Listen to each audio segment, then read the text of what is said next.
It is Nacho. Hey, how you guys doing? Please give me a second. This is live. I have to wait for a signal from YouTube that I'm live. So please pardon a long intro. Hello, hello. I'm Squatcho. I really appreciate you, Joe. This is Nacho the Squatcho live, and I'm sure I'm live already, guys. So hello. I want to thank Joe X really bad for or really good or something like T from Cold Steel Wood with a good or something. Like how T would thank how T would thank Joe for what they call the old bump and ride with a Marlboro. No homo way. I thank Joe for the shout out. Um, A lot of the shit on my channel is ridiculous, okay? I take Joe's plight, his situation, really seriously. I'm an old-fashioned American, and Joe is the epitome of, like, the right to self-expression, the right to free speech, even the Second Amendment owning weapons, because he got in trouble with Karens beforehand. I can't hold a candle to Joe in manhood. I got injured at age 16. I have titanium holding my ankle together. And before 9/11 happened, they say it's on the other side. I can't see it. I don't have the balance. They say before not they say okay, so before 9/11, we thought America was like, I don't know if you ever seen the movie Team America, America, fuck yeah, like Schwarzkopf and Bush is just gonna annihilate our enemies. Everything is easy street, and anything like World War III or apocalyptic times is going to be so far ahead in the future. We'll be so old or not even on the earth anymore. After 9/11 happened, it shook smart people up. I try to be smart. Anyways, I can't hold a candle to Joe with manhood. Before 9/11 happened, I went to a recruiter and they said never mind because I have titanium. I always break my ankles. I was able to do even a backflip at one time. So for all I know, breaking my ankles has saved me from breaking my neck. Long story, it doesn't sound believable. I might have broke my neck in like a swimming accident and I never went to the doctor. I thought I broke my shoulder, whatever. I have a lot of stories that don't sound believable, but I can't hold a candle to Joe in manhood, but I take his shit real seriously. He's the epitome of an archaic generation on its way out. Generation X didn't take no shit. He's a young Gen Xer. I'm a very old millennial. So you get the point, man. And so in USA, we have a right to freedom of expression. What the free speech. So he's getting fucked over with that shit right now. And first off, the Karens fucked with him with the Second Amendment. They don't. I don't know how Austria runs their program. In USA, we're supposed to have that. Joe was joking about going to Thailand or USA. Hey, honestly, boss, I think there's less ignorant people in Thailand, man. I stay in the hills here. This is the bottom basin of whatever I'm at, the mountains. I got cut off so bad yesterday. It's like the douchebag, the fucking douchebags in this fucking air in Southern California drive me insane. I was born back east, and it's gonna be a clusterfuck to go back if I think about it. Anyways, enough about me. So I tried to upload something earlier, but the sun melted the phone. I had a bunch of electric shit die, so I'm gonna have to whatever spend money to do more shit. I'm about to have a lot more time to build this channel, God willing, because stuff is happening with my job. There's a lot of changes going on, but Joe's shit, he's more important. He had the balls to serve his country. I didn't really contest this shit. I was like, oh well, tell my old man I tried. That after 9/11, we were all really patriotic. But we are in a sense the spirit of America, this form of libertarian I am. The 9/11 instigated the Patriot Act here. It's basically fucking your Fourth Amendment right. It's basically Karen excuse to so that the government could Joe X you. They can Branch Davidian you. They can Waco you. They can invade your shit by just making a fucking excuse. And people will use the guise of, well, if you're not a nefarious person, you shouldn't have nothing to worry about. I will get around the comments, guys. But I want to congratulate Joe on having the balls to have to spending a lot more money on his car insurance by switching to having a lot more free time. If you used to follow American commercials, you'll get that joke. Basically, sorry, Joe, you're in the unemployment line, and they're cutting back my hours after the holidays or before. So it's going to be harder for me to. If you scroll through the annals of my channel, I've bought a shitload of Tops knives. I thought it was hilarious that Joe calls me a Tops fanboy and shit. And that's how America's supposed to be. America's supposed to be that everybody has a. You can have a lot of things in common. They'll have that one offensive opinion. Hey, I don't know if I'll get canceled. Can I make you guys laugh real quick? I think this is funny. Hey, look it. You notice I'm kind of a hairless creature. I'm just gonna look. There's a thing called kayfabe. I have to maintain privacy. There is an element of truth to my character, a Wendigolian. I just identify with Native American. I'm just cool enough to have lighter color hair. But anyways, my great grandparents are from Appalachia or whatever. You get the point. I'm not.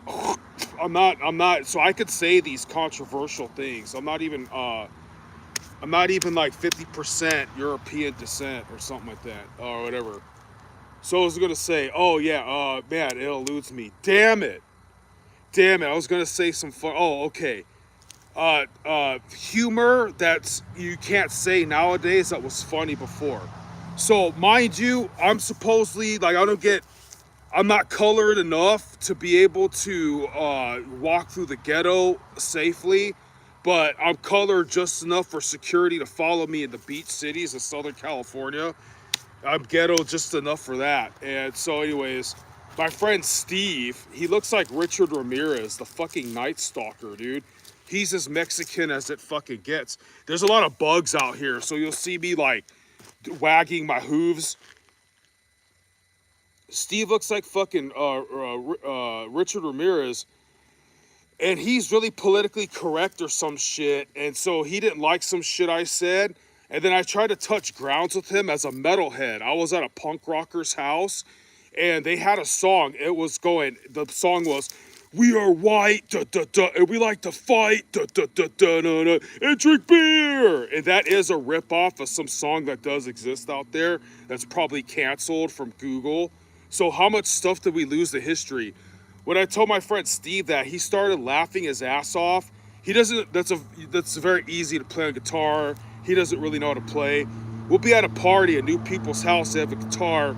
I'm having a beer or something. You hear in the background, really out of whack, like, "We are white, da, da, da. We like to fight, da, da, da, da, da, da, and drink beer." That's like the only thing he knows how to play on the guitar now. And now that would be the most offensive shit. It would get me canceled if I was half as popular as Joe. You guys get the point. Let me catch that comment. I could probably see without my glasses. I don't know who you are, Berna something, some dude in the comments. He likes his name is Berna, the less than lethal pistol. That's cool, dude. So, yeah. So in case you guys don't know what the fuck this is, we're a survival knife fucking community.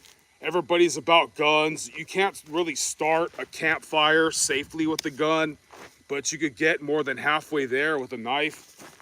Also, knives don't run out of ammo.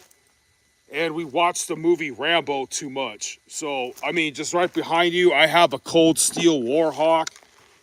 I'm not trying to like flex, guys. Like, Joe is too badass for his area, and I'm not badass enough for my area. I did martial arts and shit up the ass, but I can't really convey how much I'm on a brandished and furnished capacities of accoutrements of force multiplication because of rampant meth heads that were going to try to either steal my shit or fuck me. One dude, every time I start getting chicks, I don't get respect with dudes because I get too skinny. And so there I was cougar hunting, and it was COVID, and I didn't have a car at the time, and the bus was late because they have rules now. Some dude pulled over. He was mad that I didn't want him to rub my feet. I stood up, and he realized the shit got real. I guess I didn't look ugly enough anymore, and I had a Harbor Freight knife, and now I know why that knife sucks. And Joe is a hero because first I saw this this Tom Brown Jr. commercial. I got suckered into buying that overrated knife, and then the rabbit hole led me to Joe X, and then it gave me a hobby that a retired martial arts enthusiast or whatever could do that's extremely applicable. Thanks to Joe X. I mean, dude, first I have or had a certain job that got me like I would walk into I don't know if you follow Riddle of Steel on my channel. Cletus and Jebediah shooting fishing in a double barrel warehouse emporium. So I go there and they'd be like, huh, huh. They would be like, he doesn't know what FML means. Huh, huh, huh. Full Metal Jacket. Fuck F my life. Full Metal Jacket, whatever. I know that shit, dude. Parabellum, whatever. I'm just kidding. But I act stupid or whatever. And I'll be like, dude, I used to like, in California, we're not allowed to have guns, dude. We're like, almost like New York. People street fight instead. You have to watch out for getting stabbed. It's like the city. It's like Escape from New York, Escape from LA, the movie and shit, dude. It's like, I don't know if you're old enough to know Final Fight, the video game. It's like that ghetto, dude. It's like it's like a B-rated movie that couldn't get Jackie Chan as the star. Joe X should be in the movie The Expendables. But okay, so touching basis, YouTube is slow to upload all my shit. I'm trying to I'm making a Christmas special, a Joe X Christmas special and stuff. And I'm not trying, I guess I'm a parasite. Yes, I'm piggybacking off of Joe X. So I gotta be a douchebag and ask you for a subscription so I can keep going live.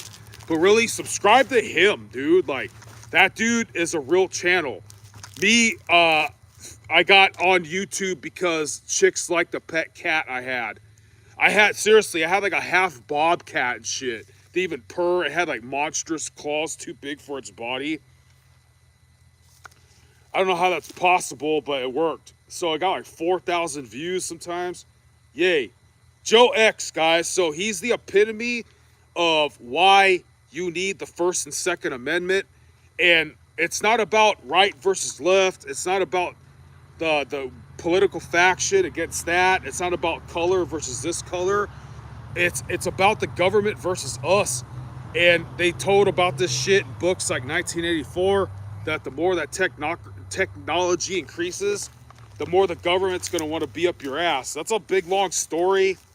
I'll give you an example. If everybody had an electric car, eventually with technology increasing, they could tell if you weren't automatic pilot status or some shit, like, oh, you didn't stop at a stop sign long enough, we're going to dox you or dock your pay or increase your insurance or decrease your social credit score. It's going to be stupid shit, dude. And people who grew up like Generation X style, they don't want to be controlled. Generation X was the last generation to be like, fuck you, I don't believe you, I'm not gonna do what you say, I'm not gonna comply, I won't. And they're just getting everybody to be docile enough to not back up their neighbor when the government fucks them, and it's gonna be fucking to a theater near you. It's gonna be fucking you too. I'm gonna go lock shit up if I'm gonna be all out and about like this. So you guys listen to my KTAM fucking commercials. So yeah, like this is KTAM Radio, knife, tomahawk, axe, and machete radio. Okay, and we're gonna have a Joe Xmas Christmas. I'm trying to make that episode, but YouTube is making my shit slow as fuck. Okay, so today your news source for me is gonna be, as lately as usual, Black Scout Survival. I'm making it clap back by hollering back shout outs to finna like bust some verbal caps in that ass to fucking like show peeps to direct them to the red pill rabbit hole. Fucking being woke, eh? Fucking A, you know? Woke. I'm just kidding, Joe. Not like that kind of woke. Woke, I noticed, is the liberal way of trying to say red pill, and us traditionalists, we say red pill. So you learn I had the smart ass Zoomer friend. He totally red pilled me about the liturgies and jargons of Zoomerism.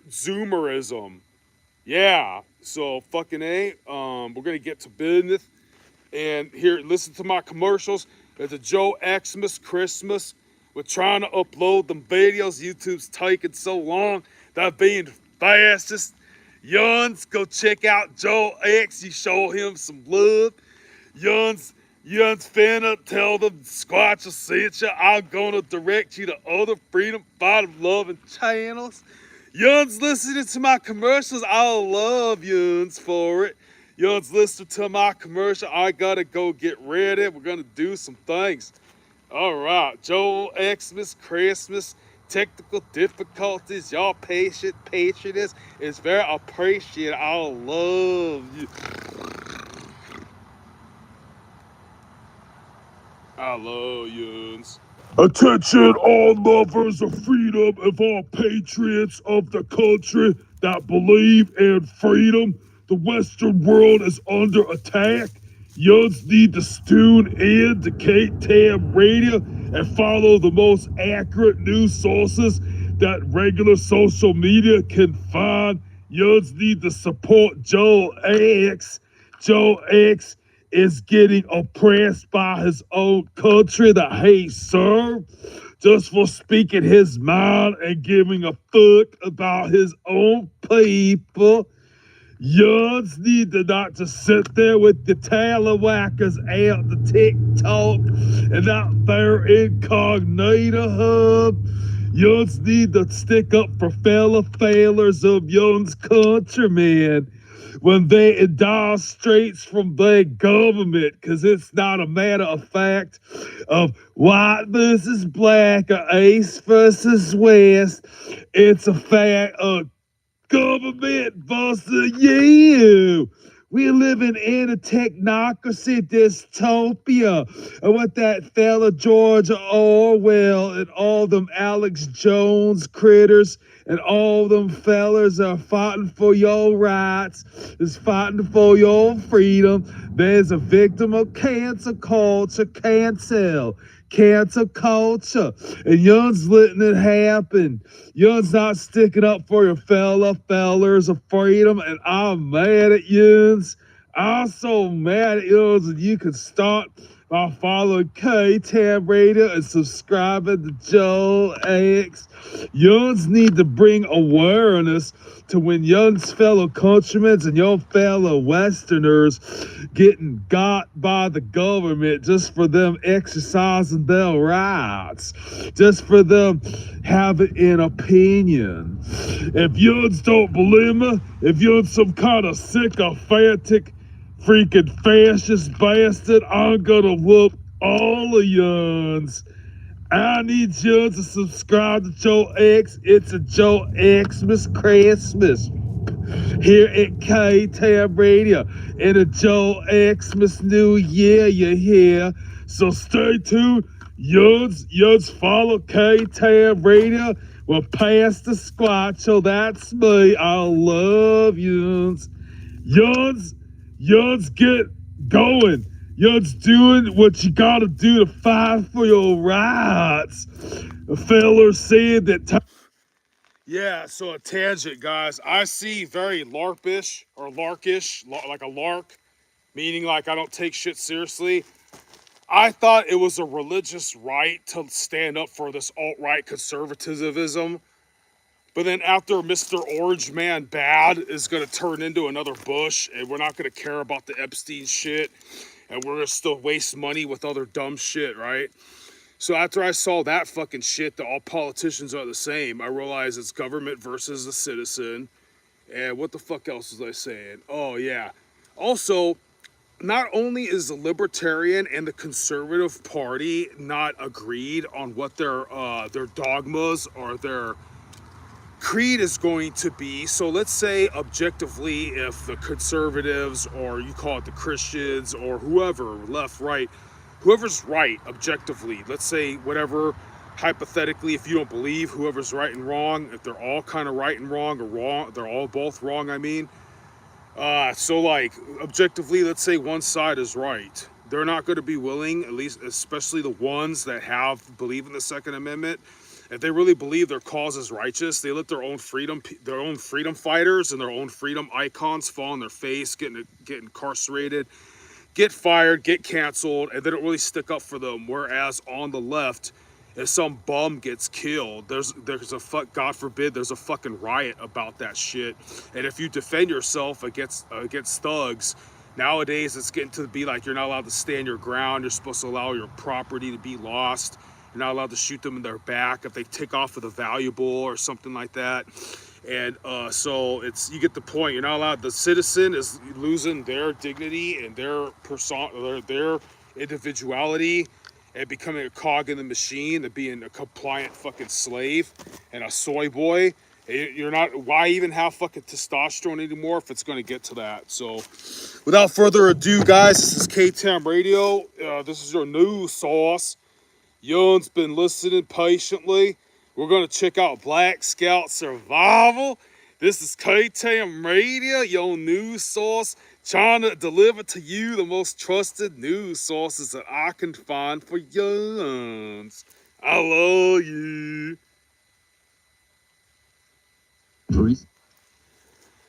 I have to silence this higher commercials. That what she got is untrue. I'm just saying, from my experience, it just seems like a lot of holes in that story. It seems like maybe someone did go do something. Maybe he interpreted it as something. Maybe he thought he saw someone like Brian that looked like Brian Harple there. Maybe him being interrogated because he was a potential threat, being inside this joint task force, showing up there asking about 35-year-old narco hitmen. I mean, I would be like, yo, you know. But anyway, let's look on the other side of the weird, okay? Charlie's close friend, Andrew Colvett, immediately said, no other theory is possible. The evidence is airtight. Tyler Robinson did it. Check it out. I am open to a whole flurry of things. What I'm not open to is a theory that Tyler Robinson didn't kill Charlie. Mm-hmm. Who else was involved? Sure, I can talk about that. Was there other? So immediately, him saying that, really, dude, that fast, zero hesitation, zero questions. Anytime a group tries to shut down speculation that aggressively, my antennas go off, okay? Nobody in this story looks normal right now. Everyone is acting strange. Not to mention, I saw Erica Kirk doing the $10,000 plate gala, and she said that they have amassed $5 billion. Wow, a lot of money. But the thing is, man, we still have no clear footage of Tyler Robinson, right? Firing a rifle. We got Only these blurry Bigfoot level pictures, okay? We still don't have a consistent narrative. So no, I don't believe Tyler Robinson carried out some clean political assassination with the level of accuracy most infantrymen don't have. And what I mean by that is getting into a position under stress and duress, not taking a 175-yard shot where the hell it was. What I'm saying is infiltrating, taking out a target, and then exfilling and being on the run until mysteriously 33 hours later, he gets turned in, okay? He would have evaded forever. They would have never caught this guy because the best footage they had was this thing right here. They would have never got Tyler Robinson. So something else is going on here, but that something else is not a rogue military kill team. Let's be adults here, okay? Now, people are attacking Candace, calling her crazy and calling her unhinged. Let me tell you the reality. People don't waste campaigns on crazy people. They ignore them. The only people the machine tries to destroy are the ones who threaten its control. So yeah, Candace is touching nerves. She's getting close to something. But this particular branch of the theory, this was a dead end. Maybe the fact is she's still questioning and she's not buying off on the narrative is the problem with them, because they know this is some dirty, heinous assassination with lots of players involved, and they want people to shut up about it. They want to just go on with that narrative, Tyler Robinson, and so on. Maybe that's why. Or maybe she's saying something that is got some kind of realism to it. But I'll tell you exactly what I believe. I went down this for many videos, so you can go back and watch them if you want to see them. Tyler Robinson didn't do it. The U.S. military wasn't involved. The official story doesn't add up. And someone is working overtime to make sure we stop asking questions. That is what I see. This isn't a military op. It is a cover-up, though, but not by soldiers. More like political handlers, power brokers, and PR cleaners who don't want a martyr narrative, okay? And at the end of the day, Candace is doing what investigators do, chasing leads. Some leads are good, some leads are trash. They just are. That happens to everybody. Everybody, every investigator, every department that you know, the FBI, DEA, local police, some leads are good, some are trash. This one, I think she got fed garbage. But I'm not calling her malicious because she's trying to uncover something real. And in the process, she is stepping on landmines. That's what happens when you speak the truth in a country that punishes it, right? So I would like to know your thoughts, especially guys serving in the military. Let me know if you know anything about the JTF there. Hell, you might have been there the day this guy showed up. Let me know. I'm curious. Anyway, guys, I appreciate you watching. Make sure you like, share, and subscribe. And always remember to stay frosty, stay strapped, and always stay dangerous. Black Scout.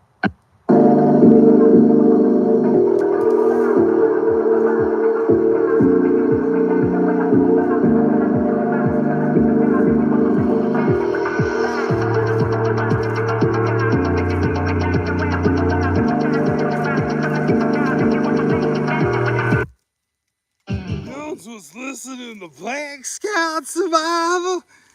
Oh, this is TAAM Radio and not Toast. Guys, welcome. So I've had this thought. Brought to you by What the Wild Things Do. And I love you. The past week, guys, welcome. So I've had this thought the past week. I've noticed some things going on. I think it's going to be very problematic. This is only one segment of it. I think this is going to be a multifaceted war conflict we're going to be facing very soon, and it's starting right now before our eyes. And this video, I'm going to talk about two of those things, but basically it's a mindset shift, a psychological operation that I see happening right now. And I wanted to make the video to make people aware of it. So that way you can combat against it. Now, if you notice lately that all the Hollywood jack dudes are parroting progressive values, I don't believe this is a coincidence. I believe this is a controlled narrative. What you're seeing is the deep state masculinity rebrand, a psychological operation designed to hijack manhood, confuse boys, and sterilize the rebellion before it forms, okay? Because what you saw was a rebellion in 2024. Now, masculinity couldn't be canceled, right? So now they're trying to recode it. And trust me, this is one of the biggest cultural threats to America that no one is talking about. I can assure you, because I saw what happened this election cycle. So let's first talk about breaking down this like a war campaign, because that's exactly what this is. Now, phase one, if we look at phase one, emasculation campaign in 2016 to 2020, this was a progressive left's initial strike. So what they did was masculinity was labeled toxic, strength was called abuse, and aggression was diagnosed as disorder. Stoic men told to go to therapy. Fathers replaced with the state, okay?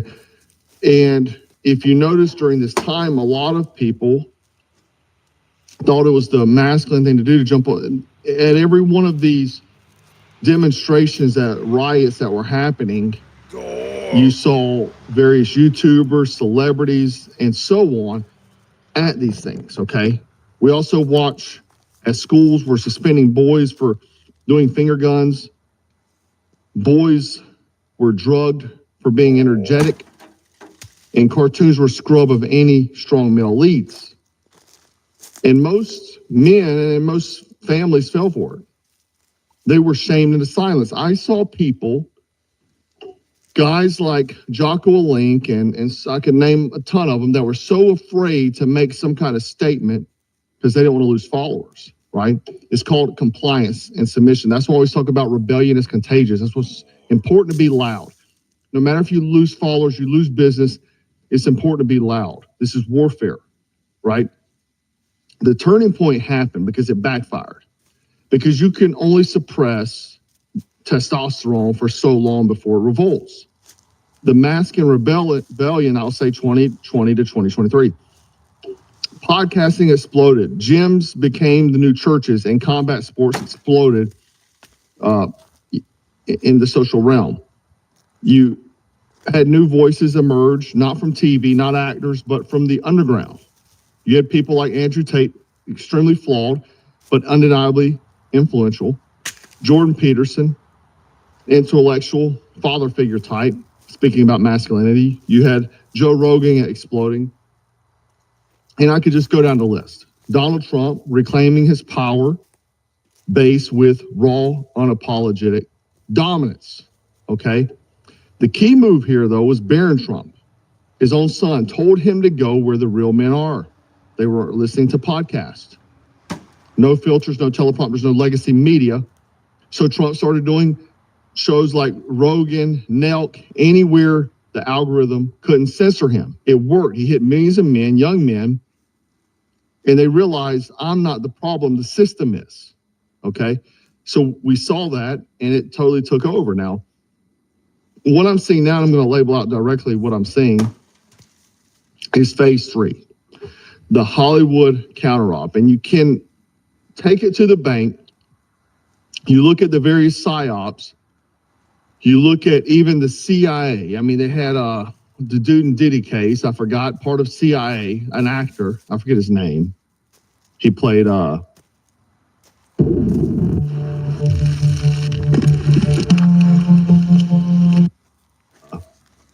dang, what was that show? I can't remember. But anyway, that guy was part of CIA. CIA is all in these, right? Involved in these actors and stuff. And trust me, Disney and all that garbage completely.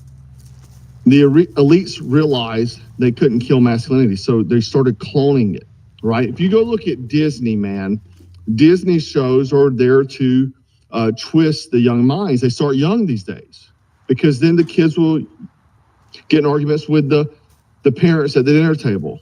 Why are you a racist? Why are you homophobic? Why are you these things? To the parents, right? But what they're doing now is they're taking the visual archetype, jacked military style men, and started giving them roles. Okay. And I'm talking about the few actors I'm going to mention right now just bloomed out of nowhere. They blossomed out of nowhere, these guys. Maybe it didn't hit you yet, but you're going to see it whenever I tell you. Right? These roles, they look strong, man. They serve the system. It's action hero aesthetics with rainbow approved values underneath. If you go look at these guys' social media. Let's talk about the main four right now I see being used for this psychological operation. Let's start off with number one, Alan Richardson. A lot of people don't even know this. Alan Richardson, let me put him up so in case you don't know him, but a lot of people don't know this. He plays Reacher, right? A lot of people don't know this. This dude is a huge leftist, huge Donald Trump hating leftist, but he's a walking tank, this guy. I mean, he really is. He's a walking freaking tank. He's stoic. He's now almost fully tattooed because tattoos is the quote unquote masculine thing to do. So now all these guys are getting tatted up. But obviously, great physique, right? Now, the thing about Alan Richardson is that he claims Christianity, which is very deadly to real Christians, okay? Because he even has this YouTube channel that he does this so-called church on, right? So very deadly. He's gym built. He has this aesthetics. He's perfect for the psyop because his Christian values, if you listen to any of the interviews, man, he talks more about mental health than responsibility. He's completely silent on the cultural war, zero support for real conservatives. He attacks every politician. He has full videos about talking trash about Ron DeSantis, Trump, so on. He talks against Christians that vote for conservative politicians, and he misquotes the Bible constantly. So he's a studio-controlled Christian archetype, masculinity with his balls cut off. And you look at how fast they're pushing this guy. They're giving him major roles. He's on how many seasons of Reacher, but now he's getting into mainstream roles. This dude was playing B-actor films, right? He's been in Fast and the Furious, doing a drop-in, so on. I guess this is live.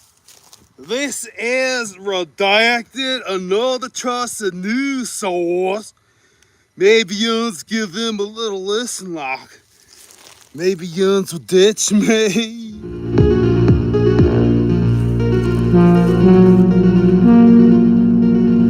My fellow Americans,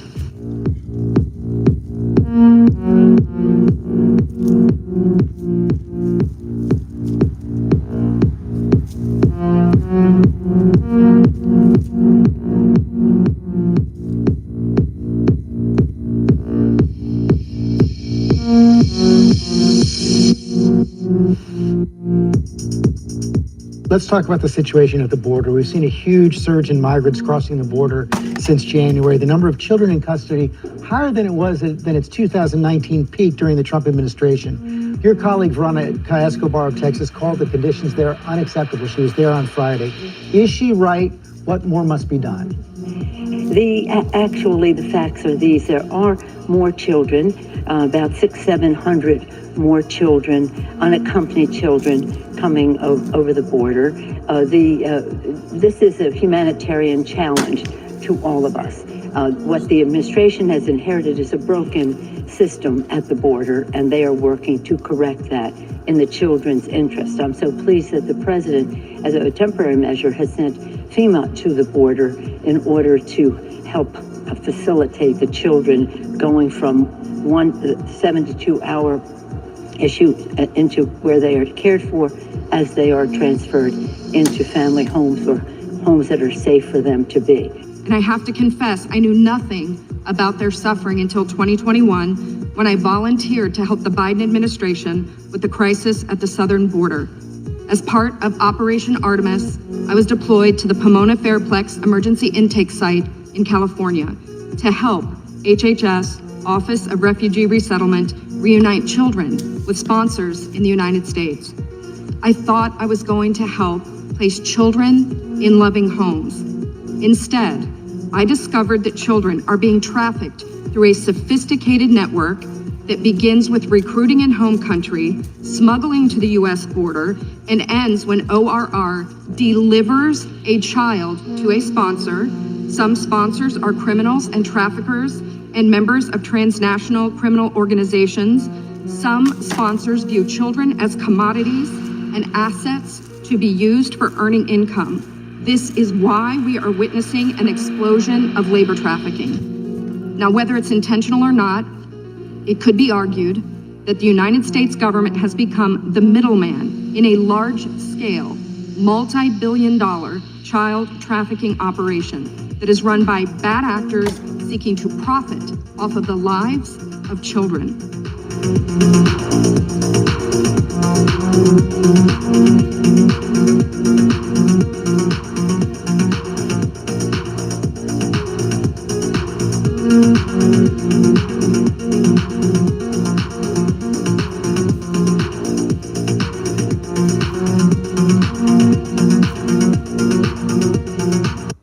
That was redacted. Yours was listening to another news source that I trust, name redacted. Now we're switching back to when Wins was a black out. Hi, I'm calling to get the status of my accident claim. Oh, look at that. You've been approved for everything. Should be expecting a check. Right? He's been in Fast and the Furious doing a drop-in and so on. You don't rise that fast unless you've been vetted, man, and you're part of the deep state system, right? Now, another one, Dave Bautista, former WWE, muscle-bound. He trains at Terran Tactical. Here he is right here on his Instagram, training at Terran Tactical. This dude is very anti-gun, but he's a gun guy. He says he's a gun guy, but he's very anti-2A. He endorsed Biden. He endorsed Kamala. I got a picture with him, Harris Waltz shirt on, right? And let me just, here he is, her body, her choice. He's always pushing political points on his social media. Here he is getting a honorary sheriff badge. I mean, so he's definitely in the mix, right? He spews woke garbage on his social media platforms. Here he is with a pistol. He's pro-trans, anti-2A, and soft on everything, this guy. He also is very, quote-unquote, pro-military. He's a pro-military gun guy. So therefore, he tricks a lot of people. He does jiu-jitsu, so on. They keep giving him tough guy roles. Guardians, Dune, Army of the Dead, and they're moving this guy up to mainstream.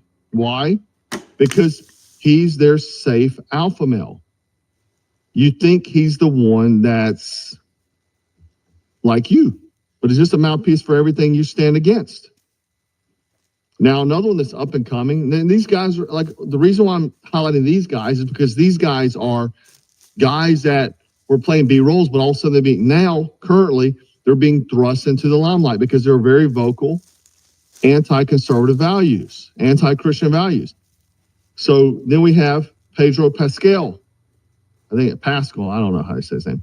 He's a strong, quiet type. He carries the Mandalorian, The Last of Us. He's the action hero, you know. Here he is in the Gladiator movie, right? And he posts nothing but woke nonsense off camera.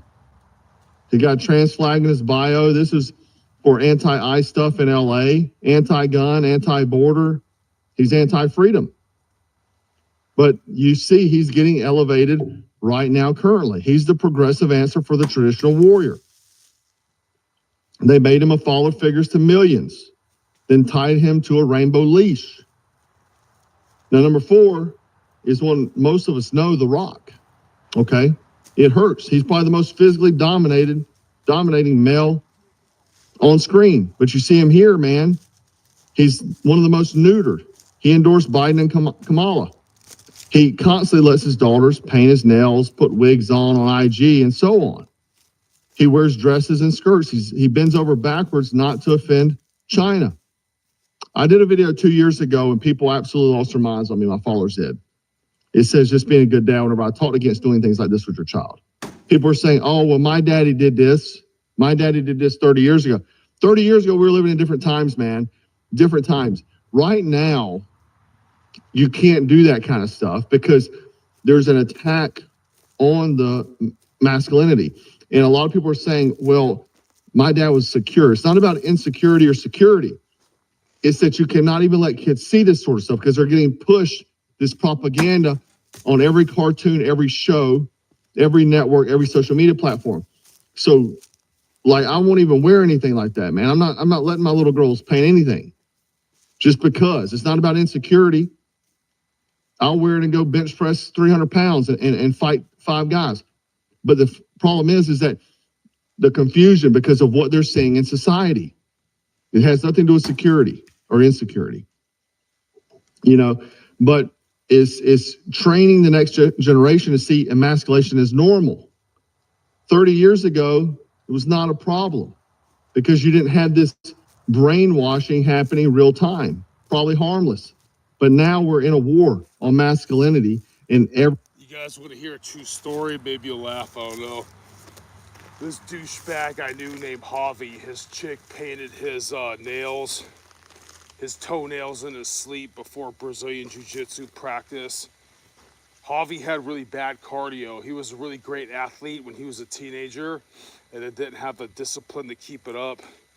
And then a lot of other people who are not as promising, not as athletic, accomplished, I guess you would say, more accolades than him. You can't, the legend still hold, yeah. But anyways, this is a lesson learned, man. But that's funny shit. It gets worse and worse. You guys want to hear another story? Ask me a comment. Put a comment and shit. Image counts because I'm telling you, this is what You're listening to Black Scout Survival. Changes votes, and I'm going to tell you exactly why in a moment. It's damaging. We already see The Rock being positioned right now for 2028. We're going to see what happens with him, right? Because he even backed away on Rogan because Rogan was kind of pressing him on Biden. And he kind of backed away, but he still would not take a stand. This isn't about old men. This isn't about your sons, because if you weren't alive in the 1980s, you never really seen real masculinity in the media, man. There was no Commando, no Rambo, right? No Matrix, no Patriot, right? You weren't seeing these father figures if you didn't grow up in the 80s, because they've been pushing this agenda for so long. Today's boys grew up thinking that wearing nail polish is strength. You see the athletes, dude, they're painting their nails. One of the running backs, I forget his Jack dude, black guy. He had his freaking fingernails painted the other day at practice. I saw, right? They showing that men don't fight, they conform. They can go vote for a woman to be in charge of them, right?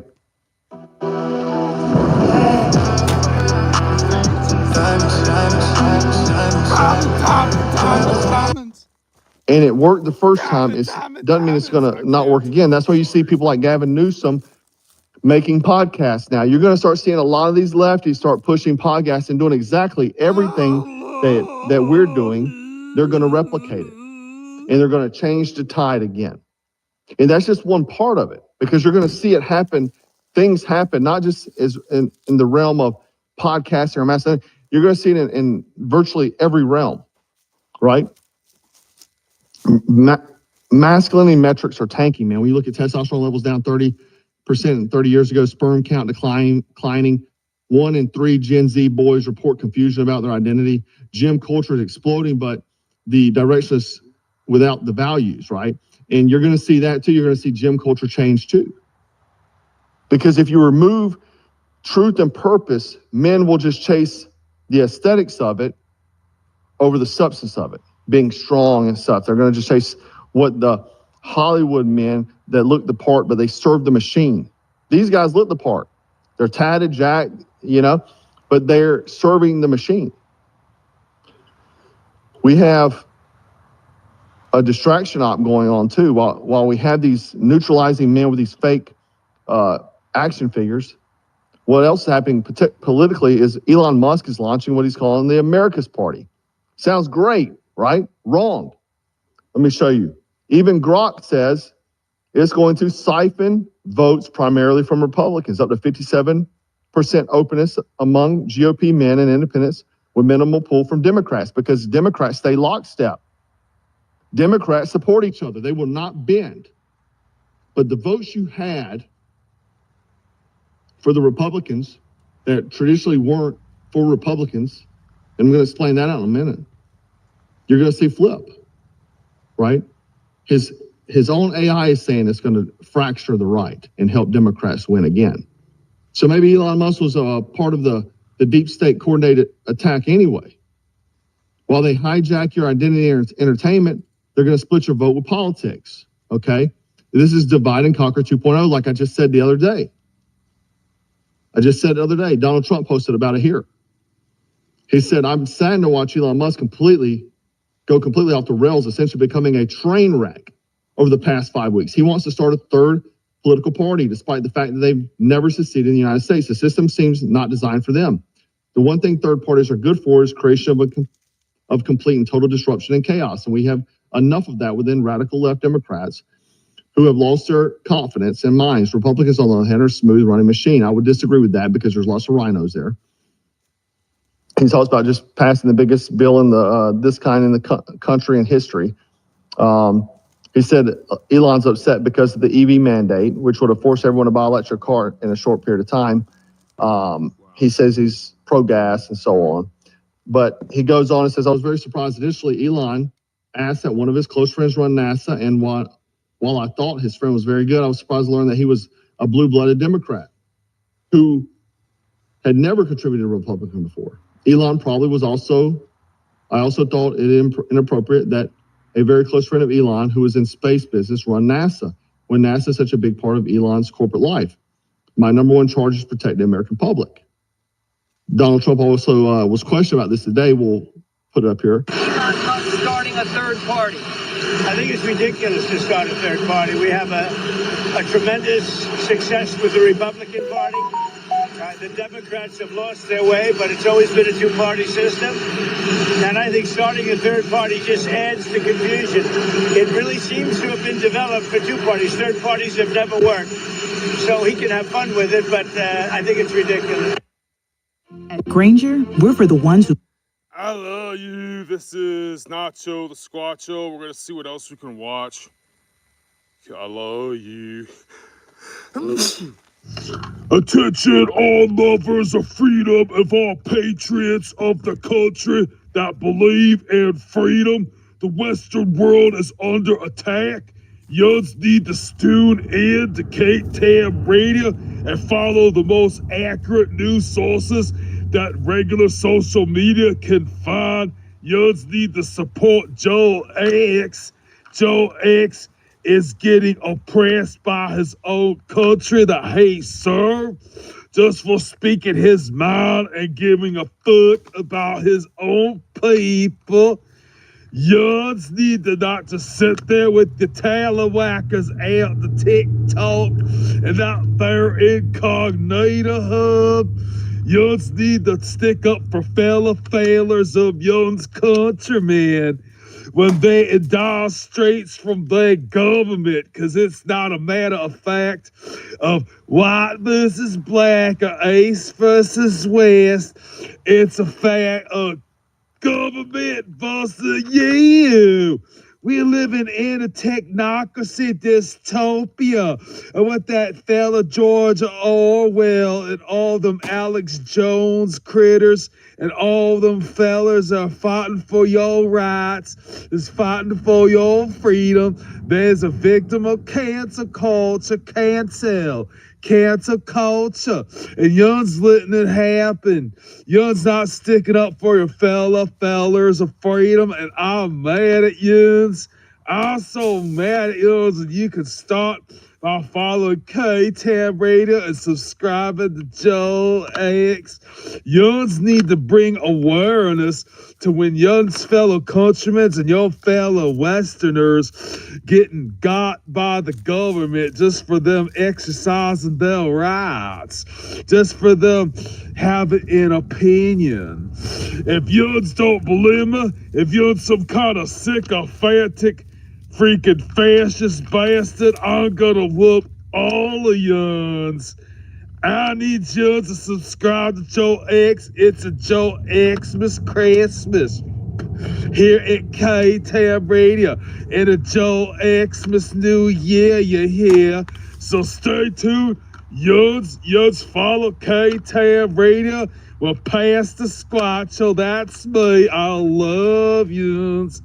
Yuns, get going. Yuns doing what you gotta do to fight for your rights. A feller said that time to time, the tree of liberty is thirsty, and it needs to be watered. It needs to be watered with dos sangres de fascismos and patriotismos. Los Desperados, you're tuned in to TAAM Radio. You're gonna follow Joe X.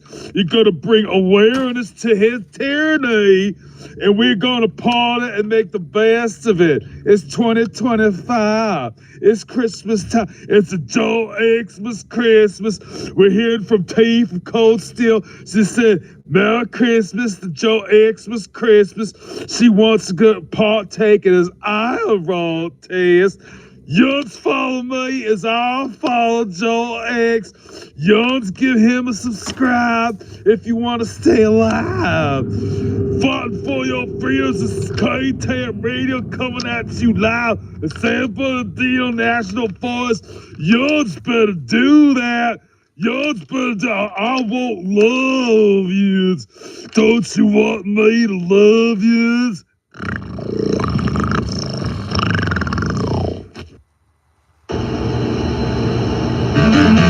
TAAM Radio is TAAM 1095 MF Radio. Knife Tomahawk Axe and Machete Radio. The forgotten dimension of the second A _ all God-fearing persons willing to war for freedom. This is your beacon station. TAAM Radio is TAAM 1095 MF Radio. Knife Tomahawk Axe and Machete Radio. The forgotten dimension of the second A _ all God-fearing persons willing to war for freedom. This is your beacon station.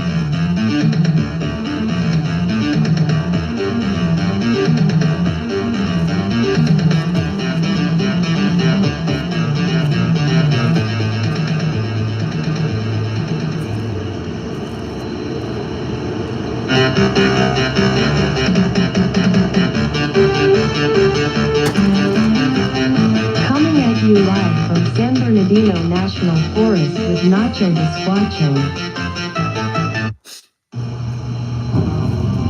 As the year 2025 a freedom fighter is being flanked by Es ist das Jahr 2025. It is the year Es ist das Jahr It is the year 2025 a freedom fighter is being flanked by counterculture. Will you rise up and stand with Joe X? Es ist das Jahr 2025. Ein Freiheitskämpfer wird von der Gegenkultur umzingelt. It is the year 2020.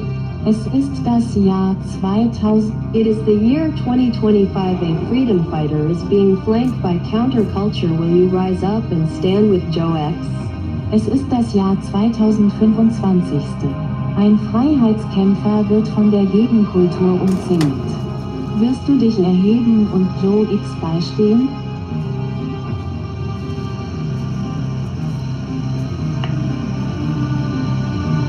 The constitutional forefathers warned us of this infringement upon innate God-given unalienable rights, whereas the freedom fighters who stand up for freedom fighters. Die Verfassungsväter warnten uns vor diesem Eingriff in unsere angeborenen, gottgegebenen und unveräußerlichen Rechte. Wo sind die Freiheitskämpfer, die sich für Freiheitskämpfer einsetzen?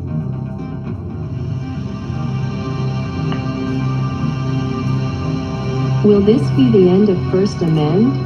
Stay tuned. Do you, Roger? Chuck Norris and Ted Nugent will copy that.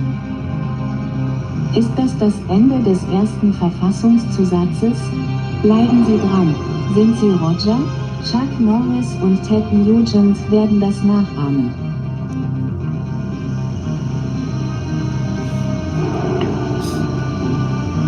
Calling on all other tactical and survival and blade and bushcraft in USA to fire at will that is in order Nacho out. Aufruf an alle anderen taktischen Überlebens-, Messer- und Bushcraft-Spezialisten in den USA. Feuer frei. Das ist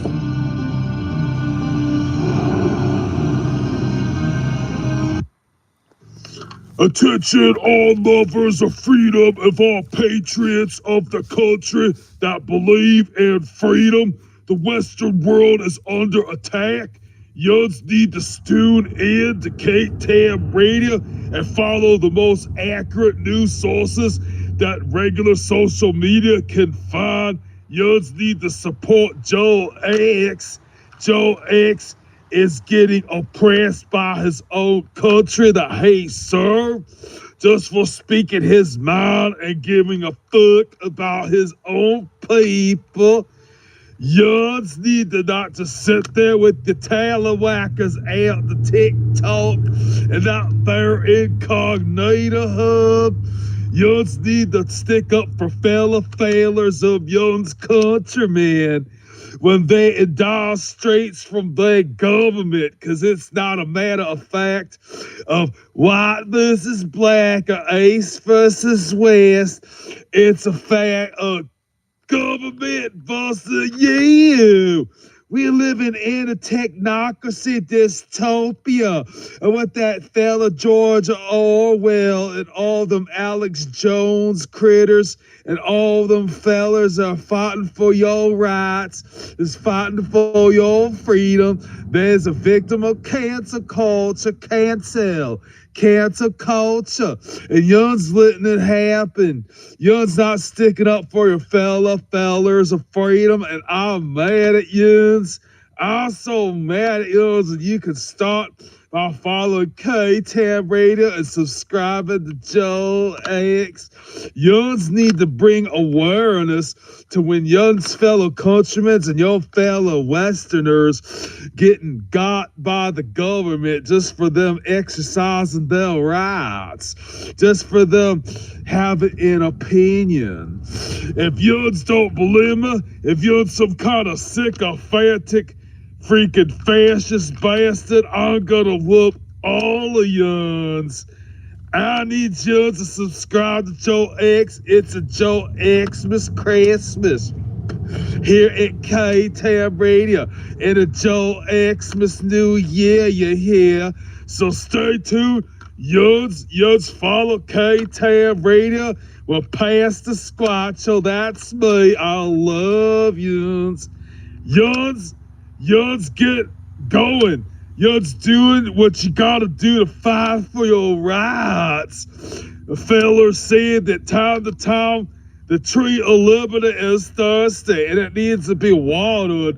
It needs to be watered with dos sangres de fascismos and patriotismos. Los Desperados, you're tuned in to TAAM Radio. You're gonna follow Joe X. You're gonna bring awareness to his tyranny, and we're gonna party and make the best of it. It's 2025. It's Christmas time. It's a Joe Xmas Christmas. We're hearing from T from Cold Steel. She said, Merry Christmas to Joe Xmas Christmas. She wants to partake in his iron test. Yuns follow me as I follow Joe X. Yuns, give him a subscribe if you want to stay alive. Fighting for your freedoms. This is TAAM Radio coming at you live in San Bernardino National Forest. Yuns better do that. Yuns better do. I won't love yous. Don't you want me to love yous?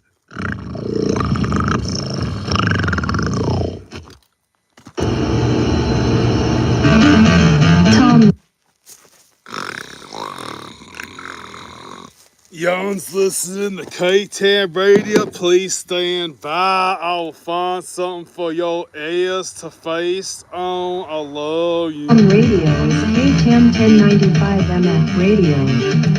Knife Tomahawk Axe and Machete Radio. The forgotten dimension of the second A _ all God-fearing persons will.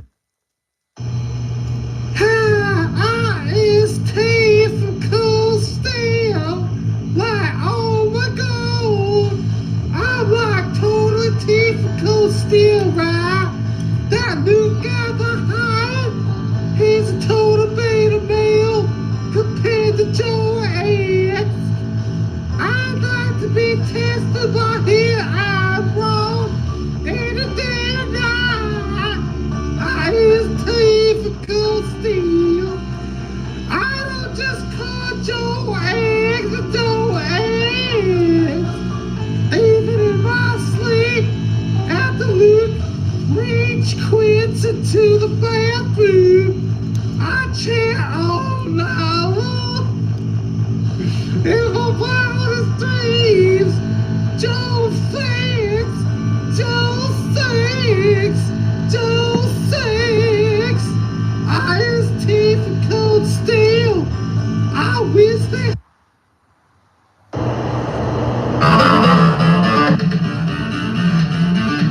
The veil of free speech as far as the godless globalist aristocracy has calibrated the system to allow to leak out. Be here to pacify time with morbid wisdom.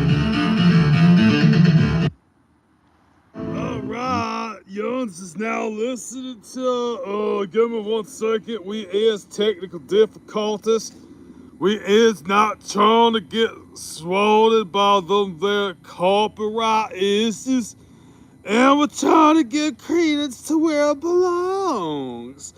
We'd like to thank this next segment is from the channel of the Legend of History. And we is watching the episode I started ever mention of Moloch in the Bible. Here's the scary to fuck Moloch. We is for Joe X and Jesus on this channel. I tell you what, if you don't like it, yours could go on in the Hebrew Bible, primarily in Leviticus, but also showing up in the Book of Kings 1 and 2, and also in Jeremiah. Usually, if we look across different translations of the Bible, we are able to find slightly different sentiments about characters, perhaps infer slightly different connotations depending on the author's fancy. But with Moloch, wherever he appears and in whatever translation, the accounts are unanimous. Moloch is condemned in the strongest of terms. He is warned against as being the most wicked entity. He is clearly defined as being the most detestable, and the rituals linked to him, most chillingly child sacrifice, are treated as abominations. In today's episode, we'll be tracking down every mention of Moloch across scripture and understanding just how dark and bleak this ancient deity was, that he was able to manipulate the ancient Israelites into tossing their children into the fires to please him. Leviticus 18 is a chapter focused on forbidden sexual practices, setting out a strict moral code that defines what is considered unacceptable behavior among the Israelites. It draws a hard line between what is holy and what is corrupt, listing incestuous relationships, adultery, and at one point, even the condemnation of this Moloch and the sacrifices that are so ingrained with his reputation. We are told, "You shall not give any of your children to offer them to Molech, and so profane the name of your God." This is the first time Moloch is mentioned in the Bible, and as we can see, he is mentioned almost casually, without any introduction and without much in the way of context. In a sense, the narrator, or God, assumes the reader knows who Moloch is, perhaps an indication of how sinister and notorious he is, that he requires no explanation. The people of that time would have known Moloch all too well, the pagan god of the Ammonites, a group of people who had descended from Lot, and despite such descendancy, would find themselves clashing frequently with the Israelites. being noteworthy for their hostility. These Ammonites, amongst the many other groups living in Canaan at that time, were, as far as the Bible tells us, a wicked people, for they chose not to worship the biblical God and chose instead to worship their own false gods. These people, as a result of their godlessness, were believed to engage in the more sinful practices of adultery, warfare, incest, and of course, child sacrifice, something their god Moloch demanded. It makes sense then why this offering of children to Moloch in Leviticus is not further elaborated on either, but rather assumed from the vagueness of the line that this was a practice that was commonly known to an ancient audience, and that this was something that the intended audience already knew was pretty heinous. In any case, the verse here is pretty clear. There was a warning to the Israelites not to give their children to the Canaanites. Regardless of how they came across, these were not a people to be trusted, and their God's diabolical appetite was not something to entertain. In another interpretation of this verse, some point to how it sits almost misplaced amongst the other warnings in the passage, those which, as aforementioned, focus on a more sexual aspect. Here, readers are encouraged not to attempt to have sex with women whilst they're menstruating, not to lie with their neighbour's wife, not to engage in homosexuality, and not to lie with animals. In between all of this is Moloch. So why does Moloch and child sacrifice get brought up here, in a passage seemingly dedicated to perversions and sexual deviancy? A car accident can completely disrupt your life. It may feel like the sky is falling. Brought up here, in a passage seemingly dedicated to perversions and sexual deviancy. To some scholars, the placement of Moloch here reflects a Jewish tradition that those who offered up their daughters to Moloch were not literally offering their lives, but rather committing their daughters to live as temple prostitutes, in exchange for blessings and boons that were believed to have been grantable by Moloch alone.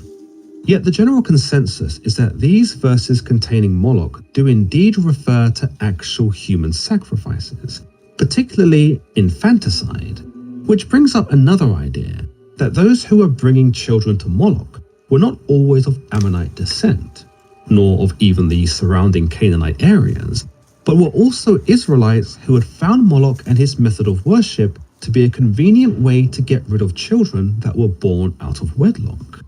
For these people, not only did it destroy the evidence of an affair from the community, but it also could be seen as hiding it from God, almost as if removing the product of the affair from existence was enough to vindicate them of having sinned at all. This loophole, if you will, is perhaps why God speaks to Moses in Leviticus so plainly, because he means to set the record straight about Moloch and remind his people that engaging in this activity will not absolve them. In fact, it lands them in even more trouble. Chapter 20 of Leviticus expands on chapter 18. Where chapter 18 told us what not to do, chapter 20 tells us what would happen if we did it anyway. It comes across as a list of punishments, mostly consequences for sexual immorality, but once again featuring the likes of Moloch here. As you can imagine, the punishment for engaging with Moloch and giving away one's children to him is most severe indeed. We are told, any Israelite or any foreigner residing in Israel who sacrifices any of his children to Moloch is put to death.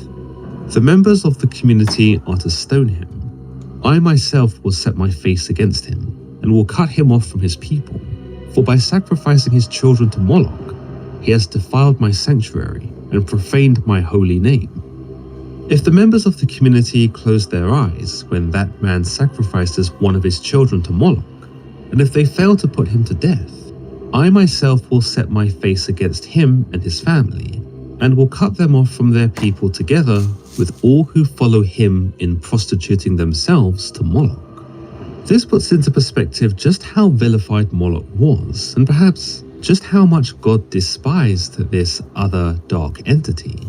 It wasn't just the Israelites, God's chosen people, who would bear the brunt of the consequences should they partake in the rituals, but also anyone who was living within Israel who did so too. Now, we know that all people were God's people, according to the biblical narrative, even if they didn't acknowledge it themselves.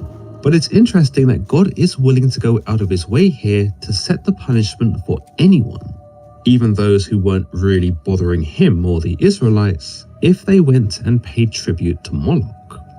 What's more interesting is that despite having the power to punish people himself, he leaves this matter in the hands of the community to fulfill.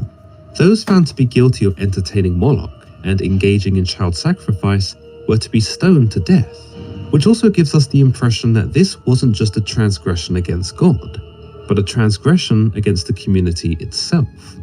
Sacrificing children was just as much a horror to us today as it was to the ancient Israelites. Perhaps even the Ammonites themselves had their reservations about it. But the main takeaway here is that this passage of Leviticus shows us the mood and sentiments behind the original authors when it came to Moloch and child sacrifice. Additionally, you'll notice that it isn't enough for God to lay down these rules and punishments, for he probably knew that despite the severity of his words, they would not be fulfilled in their entirety unless there was an even greater incentive. The old adage, evil presides when good men do nothing, comes to mind. And this is what the biblical God was basically guarding against. He wanted to encourage the community to work together and hold evil accountable, even if it might have been uncomfortable to do so, and even if they had to end up stoning someone they actually liked.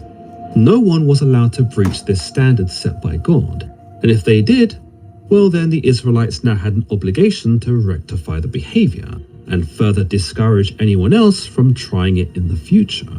He warned the Israelites that if they turned a blind eye to what was happening and did not punish offenders, then he would make the punishment even worse for the offender. He would set his face against the offender and his family, which in effect might have put some unwitting bystanders in the crosshairs too, for being guilty by mere association. You might say that God was encouraging the Israelites to show mercy here, give the man a quick death by stoning, rather than let him and his family suffer at the hands of God. But it might also be said that this was the perfect leverage by God to ensure that man did what he had instructed. No one wanted to be the brother or sister of the man who sacrificed his children, right? Because then it also made them eligible for being cut off from their people if they didn't participate or instigate the stoning. By chapter 11 of the first book of Kings, we are well into the reign of King Solomon. In fact, some might say that by this stage, we are entering the downfall of Solomon. Indeed, despite his initial wisdom and God's favor, it is Solomon's love for women and his inability to resist their charms and allures that lead him off the righteous path. Indeed, the Bible tells us that God was very clear when it came to the Canaanites, and that no one ought to have married their women, for they would turn the hearts of their men over to their gods and ultimately corrupt them. Unfortunately, Solomon could not resist. We know he had hundreds of wives and concubines who did in fact turn his heart after other gods. And we know he built many temples and altars to service these gods, proving that he was no longer completely true to the Lord. In this section of the Bible, we are told Solomon followed Ashtoreth, the goddess of the Sidonians, and Moloch, the detestable god of the Ammonites. Whilst we know all the pagan Canaanite gods were wicked as far as the Bible is concerned, it is interesting that when Ashtoreth is mentioned, she is merely stated without judgment. But when Moloch is mentioned, he's defined as detestable. The original authors of the text can't help but reveal their disdain of this entity, which, going back to Leviticus, is evident by just how far God is willing to go to stop people from engaging with him. Moloch isn't just a taboo, no, he's an outright anathema to the ancient audience. However, in the same chapter, Chemosh, the pagan god of the Moabites, is also described as detestable, which in a way does sort of subtract from the malevolence of Moloch. I mean, if suddenly other pagan gods are detestable, it sort of gives the impression that the original authors were just using that label arbitrarily to diminish the deities that didn't fit within their own doctrine, not because they were actually detestable. On the other hand, perhaps this Chemosh was just as bad as Moloch, thus earning the adjective detestable as well. In any case, we see Moloch mentioned again here in conjunction with Chemosh. We are told, on a hill east of Jerusalem, Solomon built a high place for Chemosh, the detestable god of Moab, and for Molech, the detestable god of the Ammonites. What's interesting here is that by the law set down by God in Leviticus, Gemini, will this ham feed 6 adults? That ham appears to be 8 pounds, which should feed 8 to 10 adults. Bring on the leftovers. Holiday smarter. Save on the Google Pixel 10 Pro at Best Buy. When you walk into a Burlington, you're walking into low prices and amazing gifts. That's main character energy. By God in Google pulled a fast one on us when I was busy. They put their shenanigans on. We're gonna see once and for all, guys. K-Bar Kukri is first.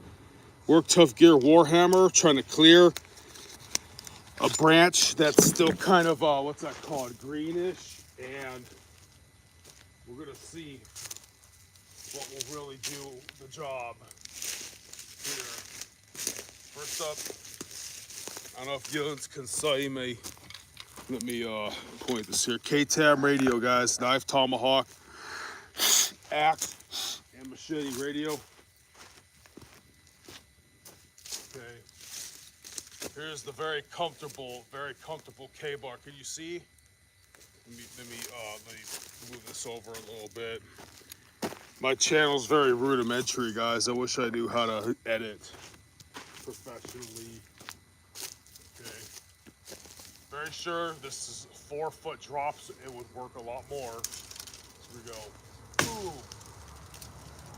Okay. Yeah, that is pretty loose. Okay. And that was with a reasonable technique, meaning like moderate power. You know, moderate power for the angles and whatnot. At its fullest here, using the lander or Tough Gear Warhammer. I hit right here, so we're gonna go a little bit lower. Now I hit it harder. It's kind of biased.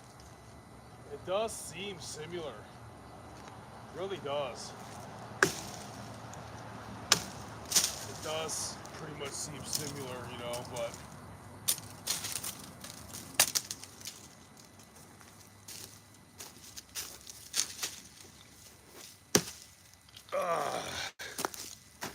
bit in that well. That was a very excellent bite. You see the K-Bar will do the same. Roughly. It blows my mind. I know this is more slicier. I know this is going to be better at batoning. And of course the 4-foot drops. I'm not even going to drop my Work Tough gear. I paid too much for it, you know.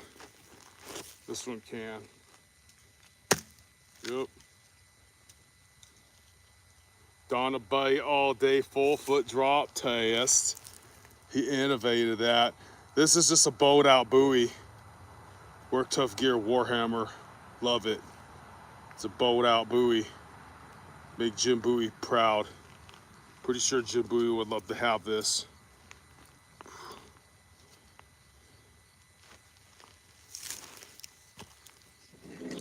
Work Tough Gear Warhammer. I wouldn't need another knife. Just want another sheath for it. Okay. Okay, guys. Back to biblical lore. Leviticus. Solomon ought to have been stoned to death by the community for his worshipping of Moloch. Indeed, whilst we don't see Solomon actually make any sacrifices unto the deity, it does seem like he's waded more than waist deep into the waters of sin with this one, and probably did warrant that very same punishment from Leviticus. In the second book of Kings, chapter 23, we see Josiah begin to make religious reforms in Judah and the former king of Israel, where some of his main efforts include purging the idolatry that had become commonplace. Here we see Josiah remove and destroy certain idolatrous places, objects, altars, etc., those that were dedicated to foreign gods, most notably Moloch. We are told Josiah desecrated Topheth, which was in the valley of Ben Hinnom, so no one could use it to sacrifice their son or daughter in the fire to Moloch. Evidently, Josiah did not suffer from the same temptations as Solomon, and instead of creating these temples and monuments to the other gods, went about destroying them instead. Indeed, here we essentially see the end of Moloch, who was no longer worshipped after this time because Josiah saw to it that this area of Topheth, in the valley of Ben Hinnom, where most of the sacred rites to Moloch would take place, was defiled, left in ruins. In some interpretations, this valley, sometimes referred to as Gehenna, was also believed to be a place where perpetual fires were kept ablaze in order to consume all the filth and waste of the city. In these interpretations, this Gehenna could also be seen as a type of hell, the perpetual inferno giving rise to similar imagery of what we might expect of hell. In another Jewish legend, Topheth was named with the Toph drum in mind, because instruments of this kind were believed to have been beaten to drown out the cries of children who were thrown into the fire to be sacrificed. In this part of the chapter, the natures of Solomon's gods are also further confirmed as being malignant and baleful, for we are told that Ashtoreth was actually vile, Chemosh also, and that Molech was once again detestable. Josiah desecrated the high places that were east of Jerusalem, on the south of the hill of corruption, the one Solomon, king of Israel, had built for Ashtoreth, the vile goddess of the Sidonians, for Chemosh, the vile god of Moab, and for Molech, the detestable god of the people of Ammon. Jeremiah 32 sees the final mention of Moloch in the entire Bible, though perhaps retrospectively. By this point, at least 2 decades were believed to have passed since Josiah had destroyed the ritual site for Moloch, and essentially put an end to the child sacrifices that were taking place. Of course, it can be argued that these sorts of tributes to Moloch continue to happen in secret, or in other areas in and around Jerusalem, which is why God is seen to be so angry here. Chapter 32 of Jeremiah tells us that Jeremiah purchases a field in Anathoth during the Babylonian siege of Jerusalem, an event orchestrated by a vengeful God who deliberately delivered the people of Jerusalem.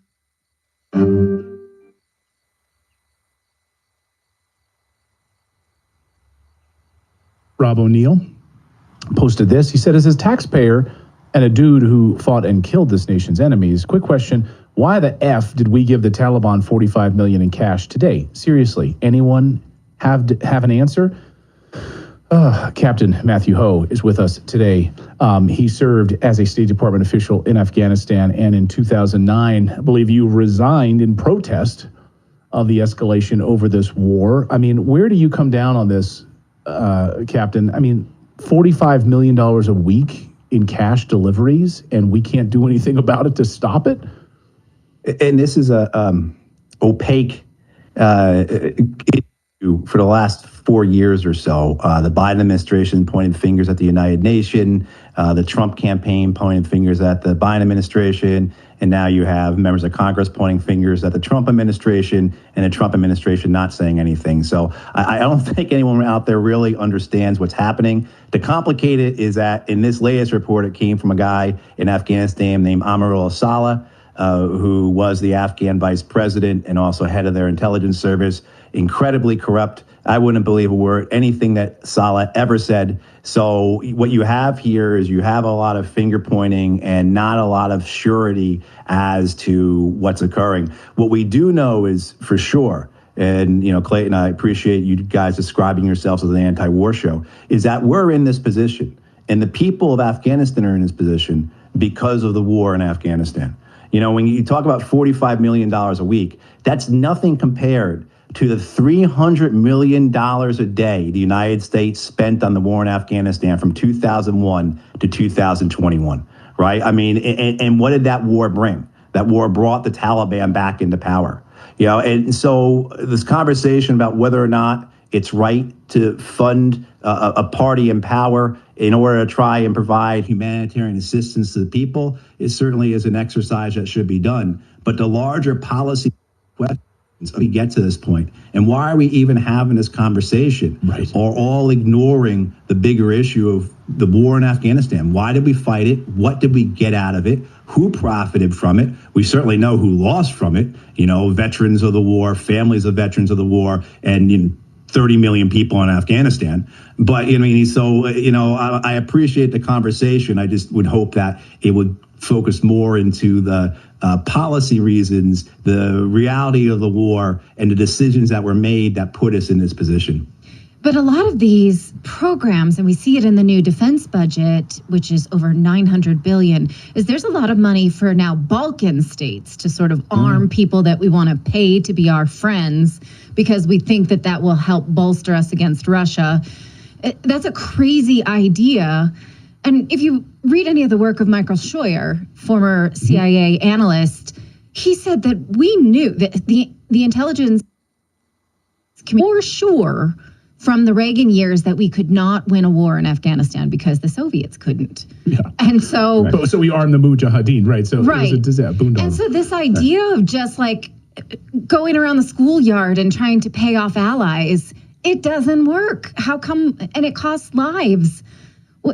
I guess it's an obvious question. Why don't we learn from that? And then we go to war 20 years later with those very same people that we armed 20 years before. It seems like history repeats itself over and over, right?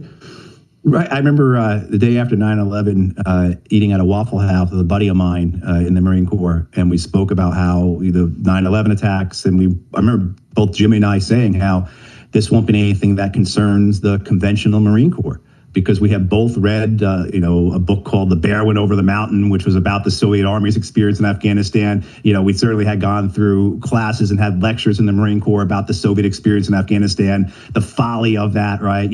And there's no way that we're going to do that. And sure enough, we did that. And we did Iraq as well, right? I mean, so this idea of learning, the lessons that are learned are the ones that are, sort of as I described earlier, to hide the wars, to outsource them, right? To somehow make them profitable and have no costs attached to them, to make it so that everyone's interests are being met, and those who are affected by it, those who have to deal with the consequence of it, have no voice. So the idea that the lessons learned, they understand this, they realize this, but what they do is they try and be smarter about it, or they try and manipulate it, or they try and hide it so that the next iteration of these wars don't have consequences at the ballot box, which is the only thing they really.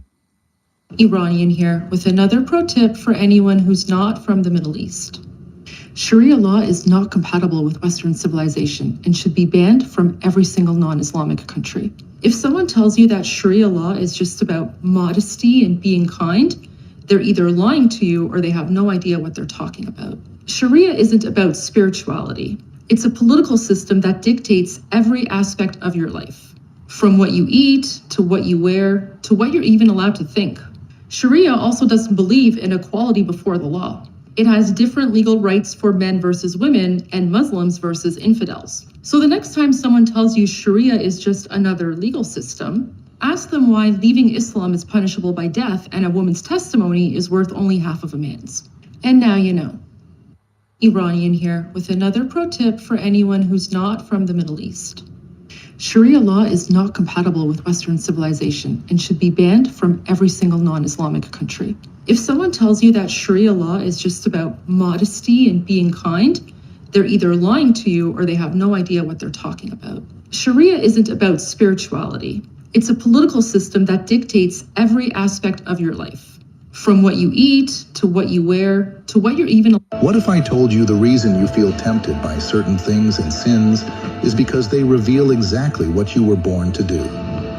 This is the true story of the American town called Gravity Fall that vanished because of a real occult book. During the summer of 1967, two siblings named Mark and Dina Pines were sent to stay with their great-uncle, Harold Pines, in a small forest town in Oregon, officially known as Gravity Fall. At the time, Gravity Fall was a real town. It had a sheriff's office, a school, a lumber mill, and a population of just under 900 people. 3 weeks after arriving, Mark discovered a loose floorboard beneath his uncle's cabin. Under it was a leather-bound book, wrapped in chains and animal hide. The pages contained symbols, rituals, and detailed sketches of creatures that did not match any known species. When Harold saw the book, his hands began to shake. Then he whispered they were never supposed to be let out. Over the next several days, people in Gravity Fall began reporting impossible things. Shadows that moved without bodies, footprints that ended in midair, voices coming from the trees, calling residents by name. On the final night of summer, a violent storm hit the region. All phone lines went dead. Every road leading into Gravity Fall collapsed. When authorities reached the area 2 days later, the town was gone. Not damaged, not flooded, gone. No buildings, no vehicles, no bodies, only untouched forest. Mark and Dina were found 40 miles away on a highway, confused, dehydrated, and unable to remember the town, the book, or their uncle. Within 1 year, Gravity Fall no longer appeared on any official American map. This is so profound. Have you heard about the racist Cinnabon lady? You racist.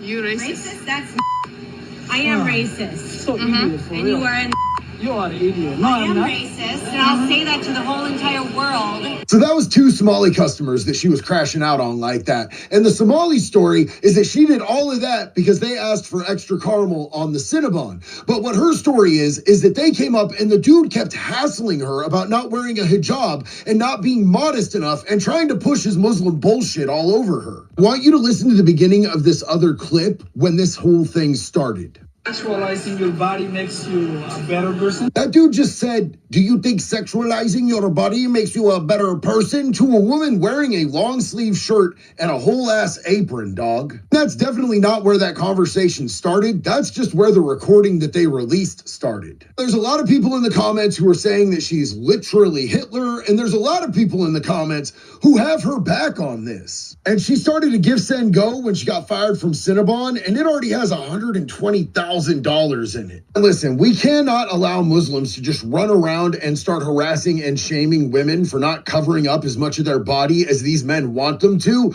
But also, if you crash out at work and start throwing racial slurs at customers, you can expect to get fired. What do y'all think about this whole situation, though? Let me know down in the comments. Can you still help me if I don't have all my... Ben Shapiro, who at one point had this like media empire, the Daily Wire, but Ben Shapiro spent, I don't know, a decade posing as someone who actually cared about your concerns as an American. He did it imperfectly. There were flashes that he didn't really care. But he's like, no, I'm a conservative. I'm not just interested in the fortunes of one tiny country in the Middle East with a population of 9 million. No, I have a lot of interests. I really care about this country.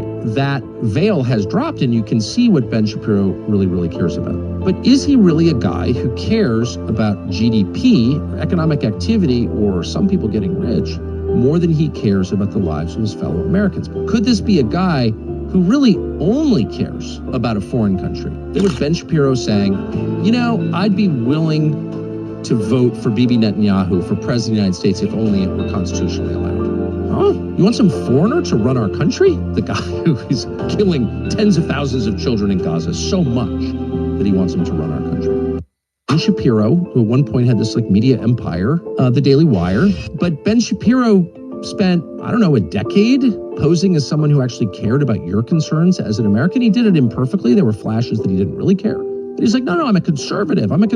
I'm not just interested in the fortunes of one tiny country in the Middle East with a population of 9 million. No, I have a lot of interests. I really care about this country.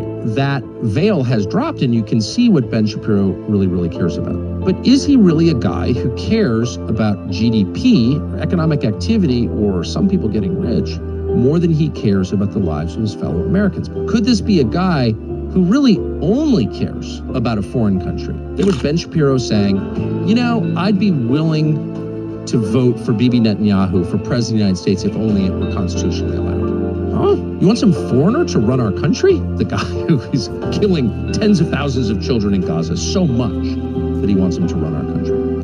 Ben Shapiro, who at one point had this like media empire. I don't understand why they're kissing icons. I don't know why they're wearing vestments. I don't know why they're doing this and that.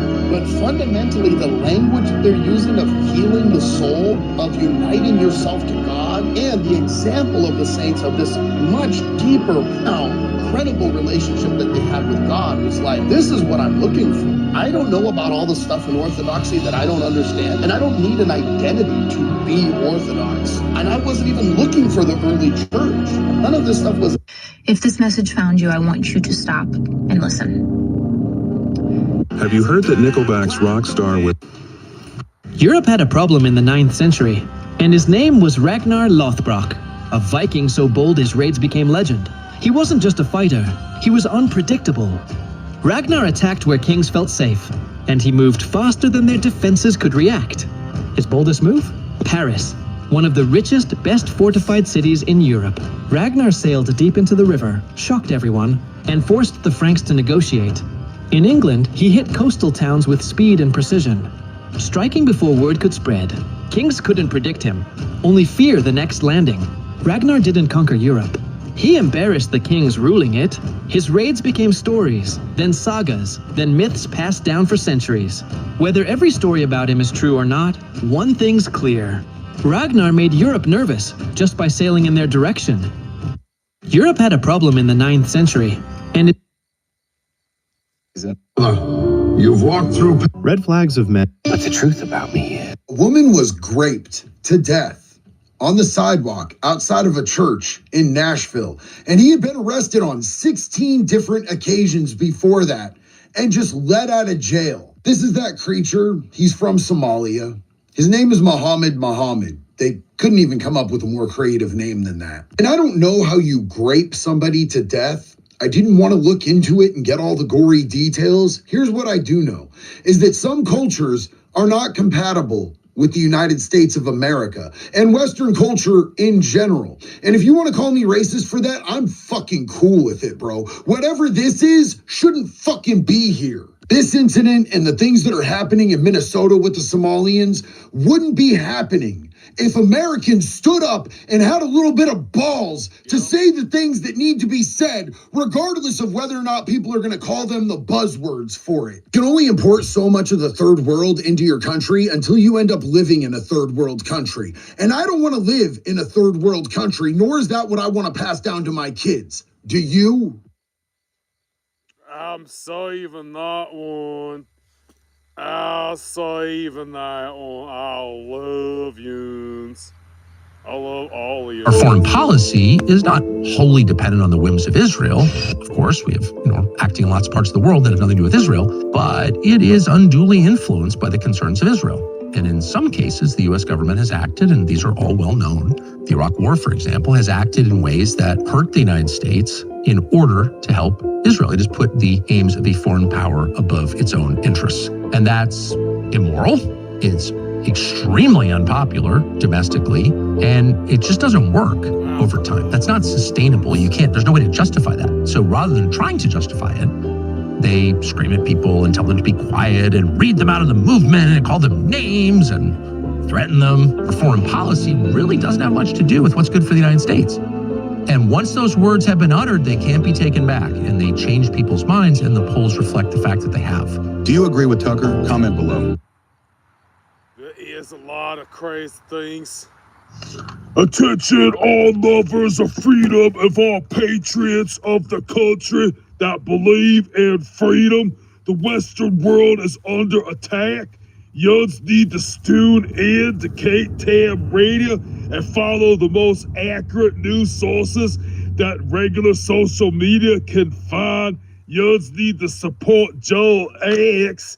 Joe X is getting oppressed by his own country that he served just for speaking his mind and giving a fuck about his own people. Yuns need to not just sit there with the talawackers out the TikTok and that their incognito hub. Yuns need to stick up for fellow failures of Yuns countrymen when they endorse straights from their government, because it's not a matter of fact of white versus black or east versus west.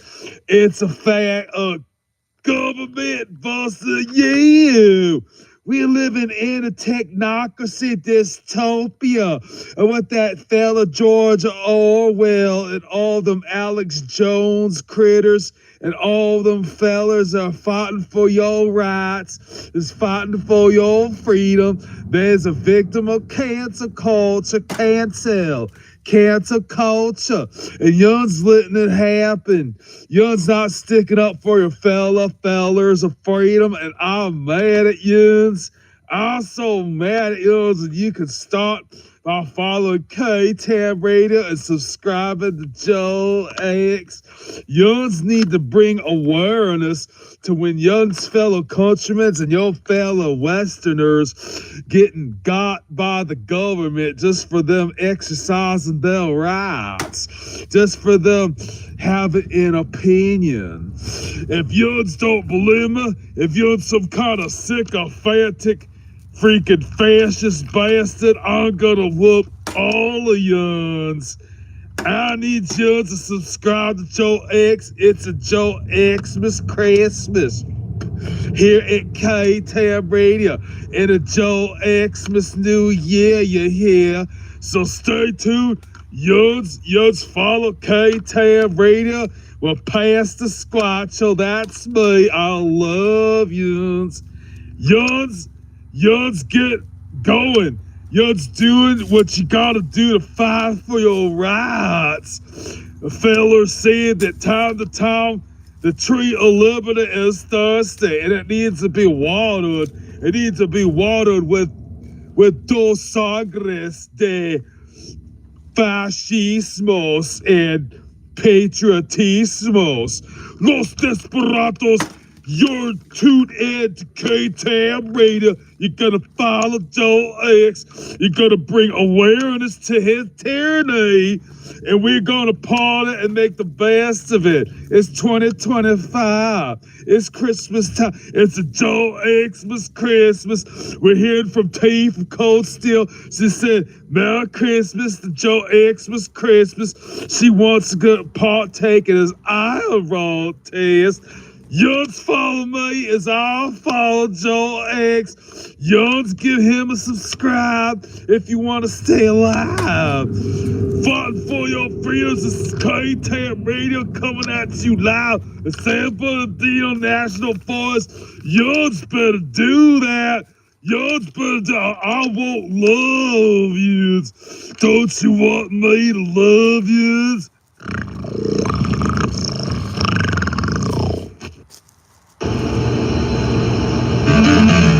TAAM Radio is TAAM 1095 MF Radio. Knife Tomahawk Axe and Machete Radio. The forgotten dimension of the second A underscore all God-fearing persons willing to war for freedom. This is your beacon station. TAAM Radio is TAAM 1095 MF Radio. Knife Tomahawk Axe and Machete Radio. The forgotten dimension of the second A underscore all God-fearing persons willing to war for freedom. This is your beacon station.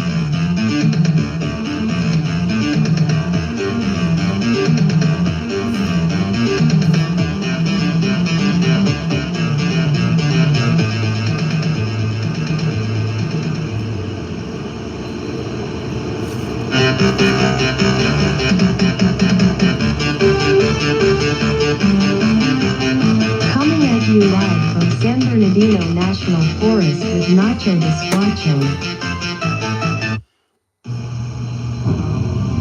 As the year 2025 a freedom fighter is being flanked by Count. Es ist das Jahr 2025. It is the year. Es ist das Jahr 2. It is the year 2025 a freedom fighter is being flanked by counterculture. Will you rise up and stand with Joe X? Es ist das Jahr 2025. Ein Freiheitskämpfer wird von der Gegenkultur umzingelt. It is the year 2020. Es ist das Jahr 2000. It is the year 2025 a freedom fighter is being flanked by counterculture. Will you rise up and stand with Joe X? Es ist das Jahr 2025. Ein Freiheitskämpfer wird von der Gegenkultur umzingelt. Wirst du dich erheben und Joe X beistehen?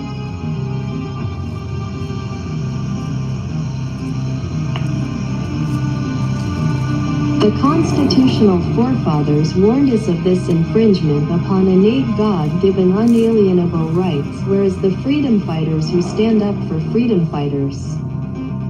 Die Verfassungsväter warnten uns vor diesem Eingriff in unsere angeborenen, gottgegebenen und unveräußerlichen Rechte. Wo sind die Freiheitskämpfer, die sich für Freiheitskämpfer einsetzen?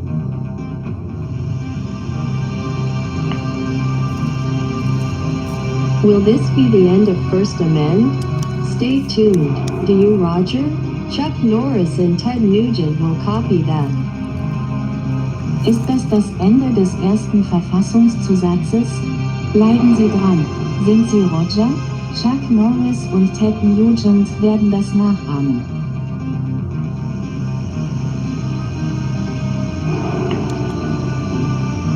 Calling on all other tactical and survival and blade and bushcraft in USA to fire at will that is in order not show out. Aufruf an alle anderen taktischen Überlebens-, Messer- und Buschkraftspezialisten in den USA. Feuerfrei. Das ist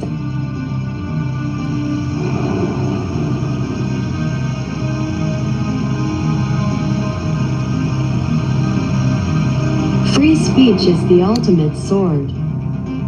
Redefreiheit ist das ultimative Schwert. Free speech is the ultimate sword. Redefreiheit ist das ultimative Schwert. Free speech is the ultimate sword. Redefreiheit ist das ultimative Schwert. Free speech is the Redefreiheit. Is typical still like, oh my god, I'm like totally typical still, right? That new guy behind, he's a total beta male compared to Joe X. I'd like to be tested by his eyebrow in a day and night. I is typical still. I don't just call Joe Eggs a Joe Eggs.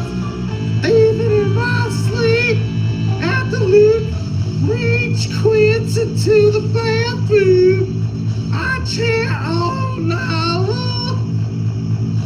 In my wildest dreams, Joe Six, Joe Six, Joe Six. I is typical still. I wish they hired Joe X instead of that Luke beta male guy. This shit sucks.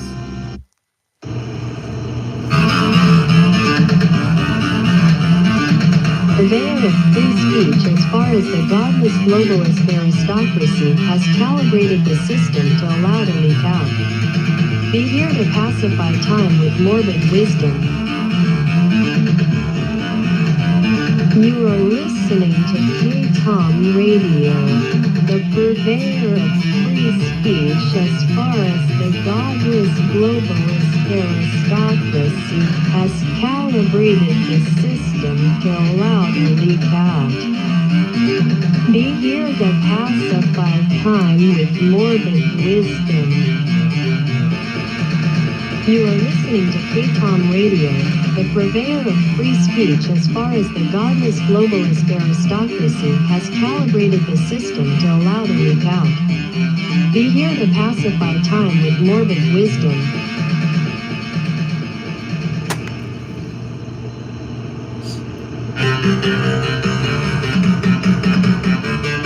You are listening to TAAM Radio, the purveyor of free speech as far as the godless globalist aristocracy has calibrated the system to allow the leak out. Be here to pacify time with morbid wisdom.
Celestis Medice, et comes fidelissime, Sancte Raphael, qui podie Seniori visum restituisti, uniore per omnes sucepti itineris dias delixisti, et in columam conservasti.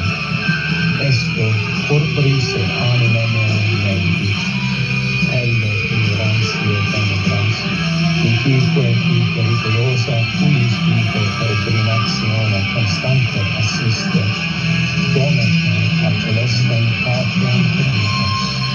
Amen.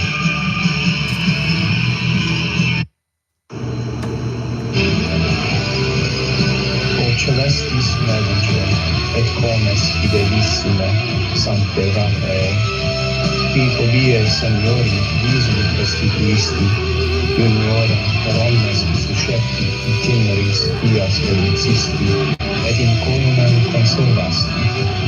Esto corporis et anima mea medicis, helle ignorantiae tenebras, miquique in periculosa fuis vitae peregrinatione constante assiste, donet me a celestem patriam perditas. Amen.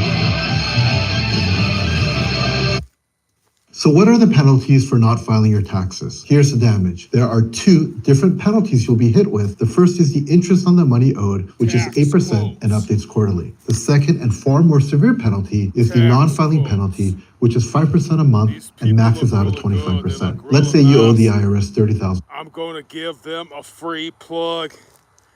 They's helping all of us. Tax quotes. This dude, his number is 844-938-1040. 844-938-1040 is tax quotes for guns. I love you. We will continue with our programming, our regular schedule programming. If Yuns is just hold on a little yonder. If Yuns just hold on a little yonder. We is watching, oh my God, Ghostlit Miners of Cornwall. Imagine you're deep underground in the soot-filled tin mines of Cornwall, England. Your lamp flickers in the darkness. The air is thick and hard to breathe. And then you hear something. A rhythmic tapping sound echoing through the tunnel walls. It seems to be getting closer. In the darkness, the shadows flicker and you swear that you see something moving in the shadows. You may have just witnessed a knocker, the mysterious being said to live in the tin mines of Cornwall. So what were these strange underground creatures? Why are there so many almost identical versions of this creature around the world? And if you visited a mine today, would you still see them? Welcome to the mysteries of mythology, the knockers.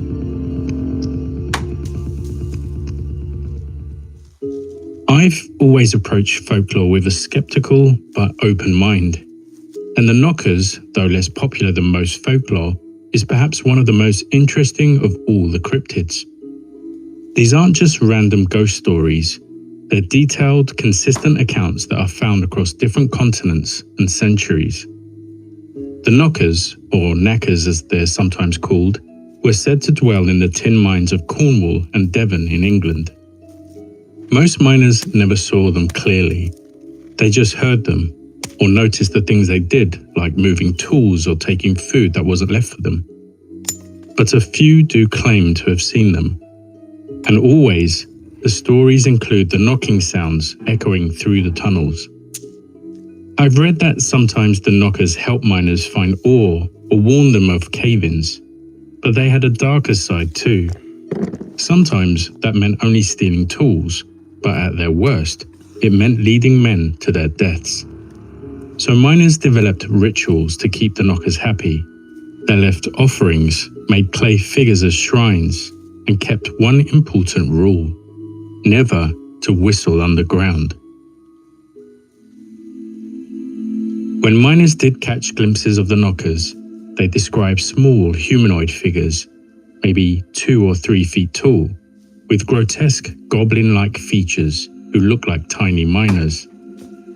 They wore mining clothes, carried small pickaxes, and wore little helmets, boots caked in mud, like looking at a dark reflection of themselves. The knocking gave them their name, and it wasn't random, it followed patterns. Experienced miners said they learned to read the sounds like a language. A quick series of knocks might lead you to a rich vein of ore, or a slow, heavy pounding meant the roof was about to collapse. But the knockers' behavior could be completely unpredictable. They might tap on the wall and lead you to tin that would feed your family for months. But the next day, those same helpful beings might hide your tools, or even worse, lead you down a tunnel that collapsed behind you. This split personality terrified miners more than anything. You never knew which version you might get. You ever heard of? We is now switching to J.D. Daily, talking about Jepstein McAfee. Judge has now granted the Department of Justice permission to release transcripts of secret Jeffrey Epstein grand jury testimony. The documents have to do with investigations into the convicted offender from 2005 to 2007. We're never going to get the Epstein files. Not the ones that we want. Not the ones that we would need to actually bring transparency and clarity to the situation. Not what we need to bring these people to justice. The ones who are actually dirty in this. The ones who are culpable, not just for what happened to teenage girls, but what was really going on behind the scenes, which is the real reason that we are never going to get this. It is never going to see the light of day. It's a non-starter, homie. And this entire dance that our government has been doing about, well, let's release the Epstein files has been a show. It's been a play the entire time. We're going to start digging into what was really going on that island. And you need to buckle up, you guys, because this one gets dark.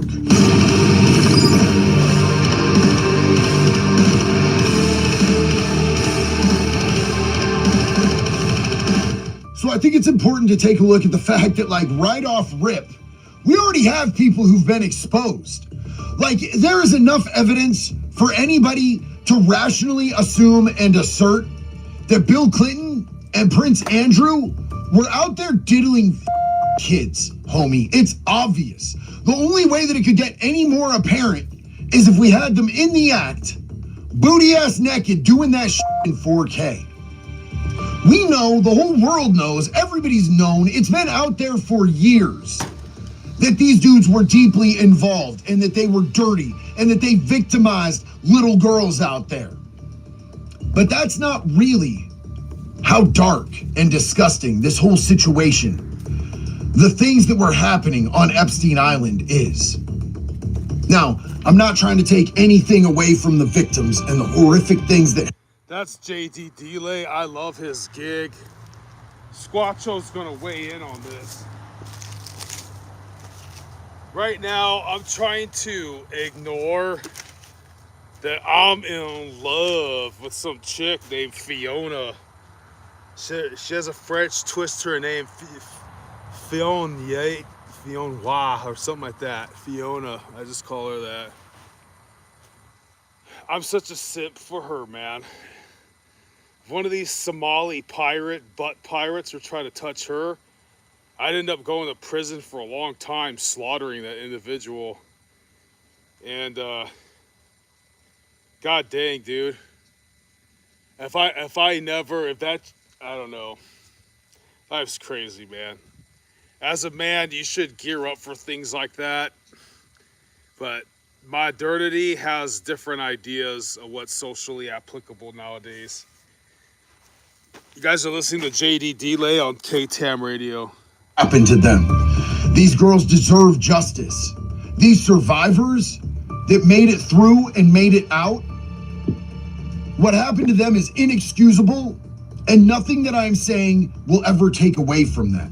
But it's about the ones that didn't make it out that I think is the reason that we're never going to hear about this. And I don't think it was teenagers, homie. I think it was literal babies. We have more breaking news now. The House Oversight Committee just released new photos and a video concerning the Epstein files. Yeah, Anna, as you mentioned, this is a group of 14 photos and videos documenting different parts of what is said to be the Epstein estate on the Virgin Islands, on Epstein Island. There are some images of bedrooms. We see beds. We see some bathrooms, a bathtub, a sink in one case. There are some images of outside, some scene images, and in one, there's a sign that says no trespassing. You can see some of these images on the screen right now. Now, we've recently gotten brand new images from Epstein Island, from inside the island, from inside the buildings, from inside the living quarters, from inside where horrific things were done to children out there by Epstein and his associates. And I say brand new because all of this was already dropped by Veritas Media 6 months ago. Epstein's library, O'Keefe releases never-before-seen footage with bizarre statues and cryptic messages left by Epstein from inside Epstein's Island library. But they're presenting it yet again as they're giving us something new. This is another nothing burger that they're like, oh, you really need those Epstein files? Here you go. Here's some Epstein files for you. Some stuff that we already had. But you know what I noticed they really conveniently left out? And that speaks volumes to me, that they would leave this out. It's the picture of the baby in the kitchen. But there does appear one prominent artwork, a large framed photo of a baby in a sink. The baby is holding a phallic-shaped object. The image is hung above the kitchen table. Now, me personally, I can't even fathom the idea of taking a picture of baby holding something that looks like in a kitchen sink, framing that and going, you know where I'm gonna hang this? In my kitchen, where I prepare my food, where I eat. You know why I can't fathom that? Because I'm not a demon. But this is very telling to me. Now, a lot of parents had the experience of washing their kid in a basin, maybe, or even a sink, because it's easier to navigate than doing so in the shower. But this is not what this picture looks like. This picture doesn't look like they're bathing this child. This picture to me looks like it's signifying more of preparing it. And if you're preparing that child in the kitchen, this looks to me like they're getting ready to either sacrifice this child or to prepare this child to eat in a cannibalistic ritual. I believe that what they were doing out there was based in satanic rituals. And I think that if you look at this other video that was released by Veritas Media, it becomes really clear what's actually going on. I want you to try to envision something that's so sick, disgusting, depraved, and diabolical, just straight up so evil, that you would be willing to throw out that it was just child that was going on to cover up what you were actually doing. Cannibalism, child sacrifice, satanic rituals, those are the only things that would come to mind for me personally, where I would want to be like, you know, we were just out here kids, bro. To really wrap your head around it, you have to understand what the actual intentions behind Epstein and Maxwell and the organizations, the agencies behind them were actually about when taking this operation on. They wanted to find the worst possible blackmail, the darkest possible the world-ending, life-ruining type of that they could get people involved with so that they could use it against them to have absolute control over people that are the richest, most powerful, most famous people on the planet. I know this without the shadow of any doubt in my mind, that anytime that our government admits that something is going on, it is just the tip of the iceberg. And whatever is lurking underneath that tip is 100 times darker, more sinister, and more evil than what they are exposing. And that is exactly what is going on with this Epstein Island situation. If I was an intelligence officer in any of the leading intelligence services, the French, the Israelis, the Russians, the Chinese, the Iranians, if I was an intelligence source for Germany, if I was an intelligence officer in any country that was interested in what's happening in the United States, I would 100% have devoted time and energy into tracking and trying to recruit Epstein into my asset of reporting sources. Now, there was one new piece of the puzzle that we did get from this new Epstein leak that was something that I never saw in anything from Project Veritas. And it's entirely disturbing. Like, it shook me to the core when I saw this, because why in the would they have a child-sized dentist chair to do some sort of procedures out there in a room on Epstein Island? Why would that be a thing? It looks like the type of thing that you would strap a child to do some sort of weird surgery. And the masks on the wall. Why are there faces of men with very conspicuously shaped noses, by the way? I want to point that out. It's just another link to Epstein and Maxwell's dad, and who they actually were working for before they actually got picked up in Florida. And Epstein started working with the FBI, which we have the paperwork on. We all know that it's true. At the point when he got busted in Florida, he started working for the FBI. But before that, who was funding this? Who was the operation benefiting? America's greatest ally. And what were they using this child's dentist chair for in this room on Epstein Island? I can only imagine the horrors that young children were going through in that dentist chair. And it chills me to the bone. It makes me sick and disgusted. Your people faced extinction.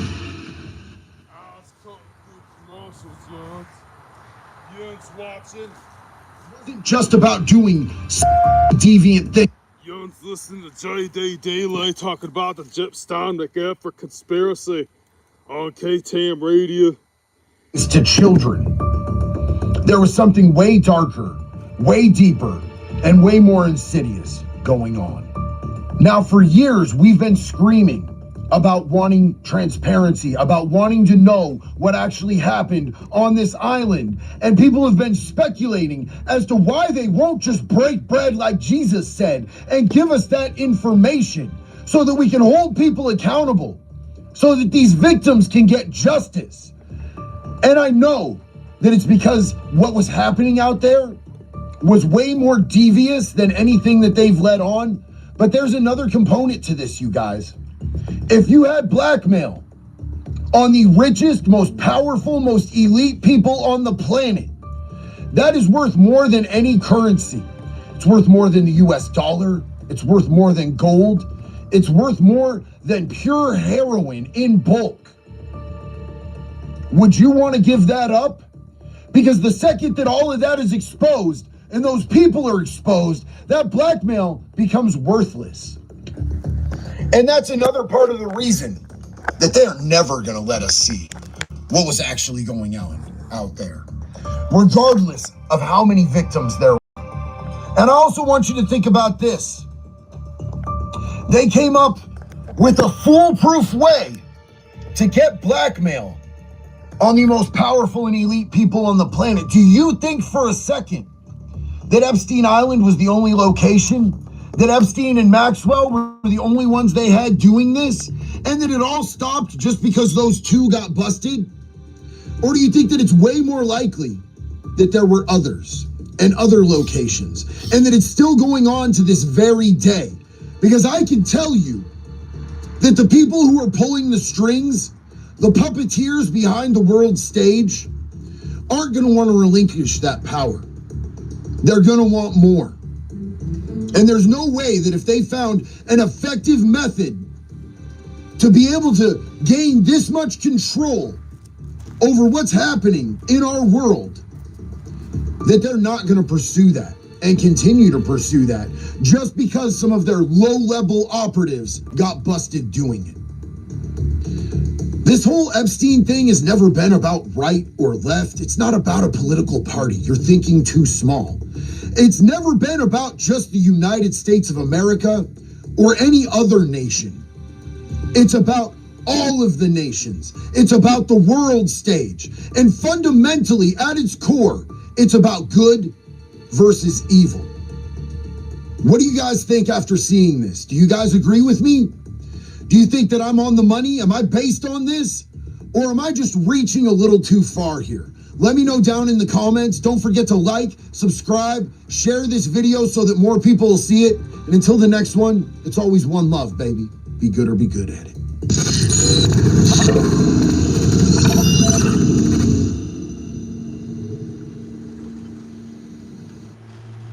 What if you could check how much your car accident...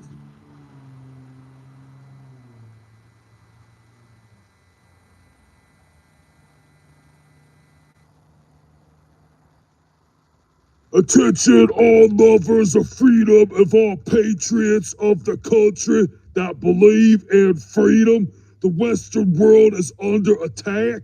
Yuns need to tune in to TAAM Radio and follow the most accurate news sources that regular social media can find. Yuns need to support Joe X.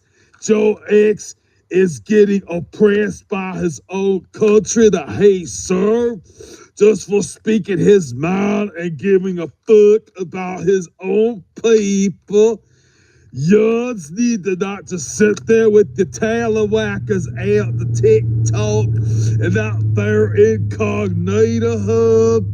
Yuns need to stick up for fellow failures of Yuns countrymen when they die straight from their government, because it's not a matter of fact of white versus black or ace versus west.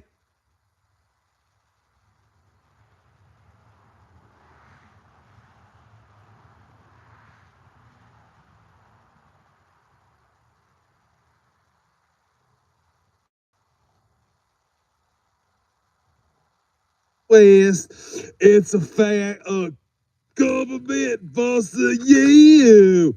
We're living in a technocracy dystopia.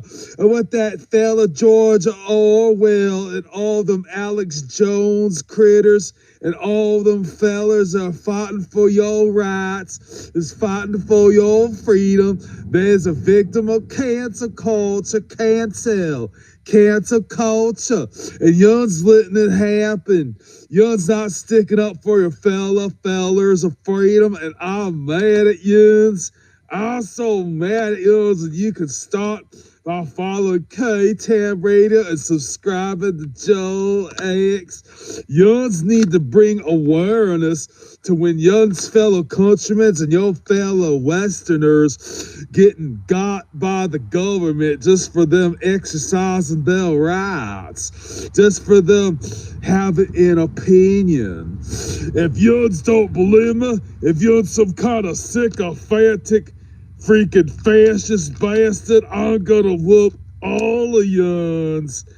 I need Yuns to subscribe to Joe X. It's a Joe Xmas Christmas here at TAAM Radio and a Joe Xmas New Year, you hear? So stay tuned. Yuns follow TAAM Radio. Well, past the Squatcho, that's me. I love Yuns. Yuns get going. Yuns doing what you gotta do to fight for your rights.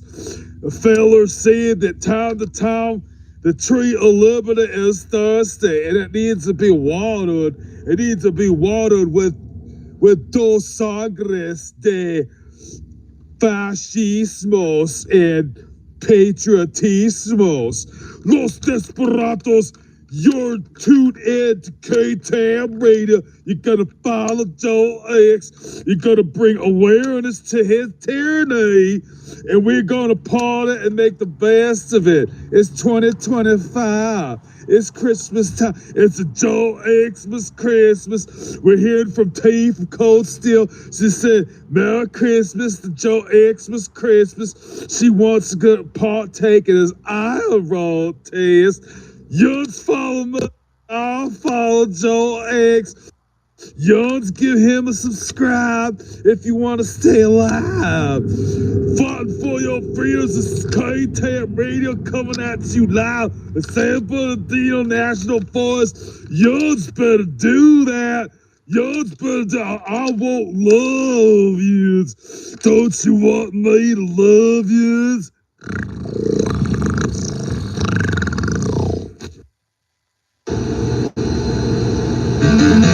TAAM Radio is KTAM 1095 MF Radio. Knife Tomahawk Axe and Machete Radio. The forgotten dimension of the second A_, all God-fearing persons willing to war for freedom. This is your beacon station.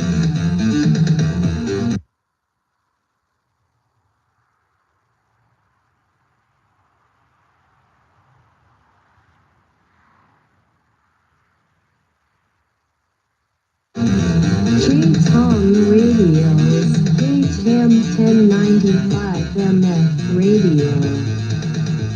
Knife Tomahawk Axe and Machete Radio. The forgotten dimension of the second A_, all God-fearing persons willing to war for freedom. This is your beacon station.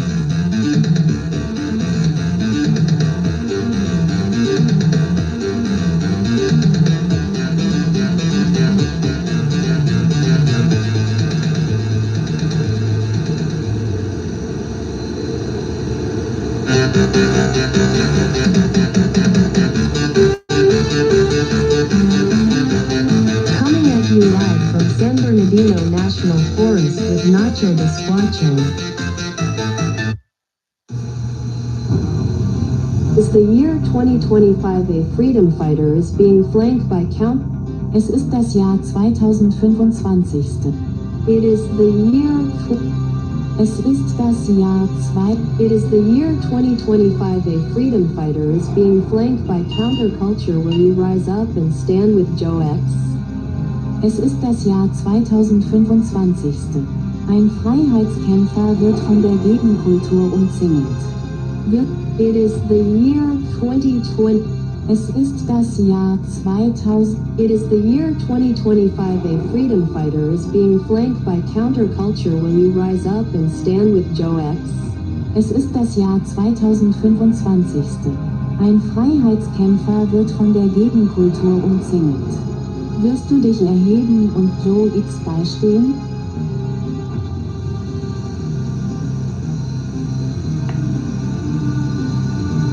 The constitutional forefathers warned us of.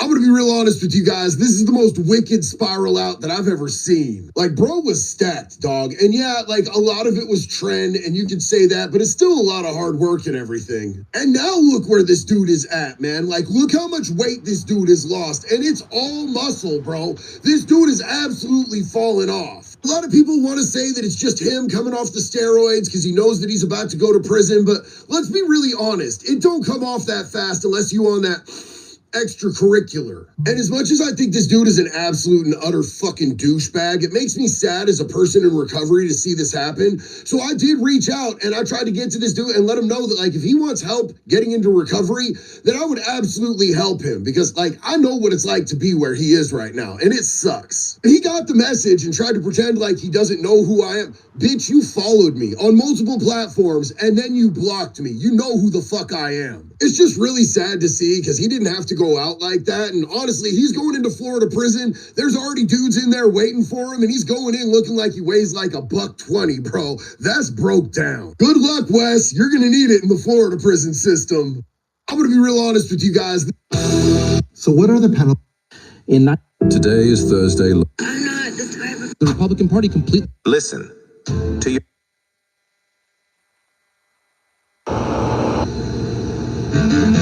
TAAM Radio is TAAM 1095 MF Radio. Knife Tomahawk Axe and Machete Radio. The forgotten dimension of the second A_, all God-fearing persons willing to war for freedom. This is your beacon station. TAAM Radio is TAAM 1095 MF Radio. Knife Tomahawk Axe and Machete Radio. The forgotten dimension of the second A_, all God-fearing persons willing to war for freedom. This is your beacon station.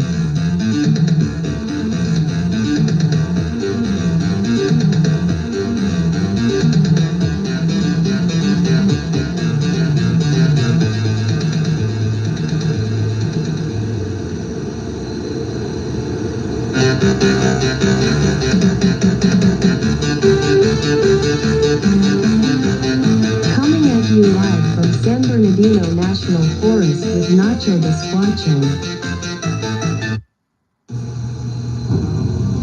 Is the year 2025 a freedom fighter is being flanked by Count? Es ist das Jahr 2025. It is the year... Es ist das Jahr 2. It is the year 2025. A freedom fighter is being flanked by counterculture. Will you rise up and stand with Joe X? Es ist das Jahr 2025. Ein Freiheitskämpfer wird von der Gegenkultur umzingelt. It is the year 2020. Es ist das Jahr 2000. It is the year 2025. A freedom fighter is being flanked by counterculture. Will you rise up and stand with Joe X? Es ist das Jahr 2025. Ein Freiheitskämpfer wird von der Gegenkultur umzingelt. Wirst du dich erheben und Joe X beistehen?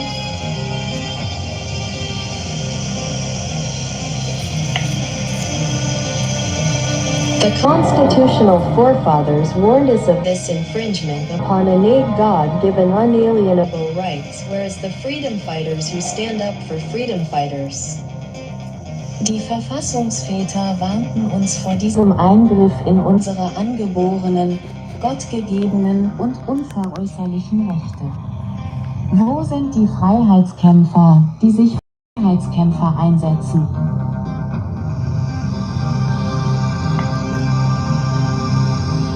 Will this be the end of First Amendment? Stay tuned. Do you, Roger? Chuck Norris and Ted Nugent will copy that. Ist das Ende des ersten Verfassungszusatzes? Bleiben Sie dran. Sind Sie Roger? Chuck Norris und Ted Nugent werden das nachahmen.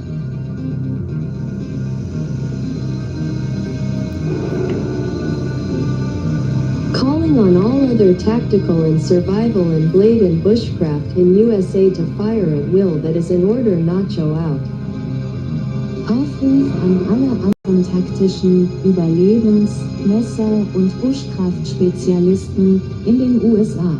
Feuer frei. Das ist...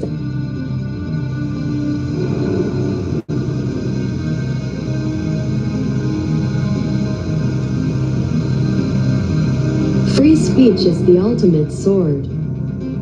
Redefreiheit ist das ultimative Schwert. Free speech is the ultimate sword. Redefreiheit ist das ultimative Schwert. Free speech is the ultimate sword. Redefreiheit ist das ultimative Schwert. Free speech is the Redefreiheit. Is teeth cool steel? Like, oh my god, I'm like totally teeth cool steel, right? That new guy behind, he's a total beta male compared to Joe X. I'd like to be tested by here, I'm wrong, any day and night. I is teeth.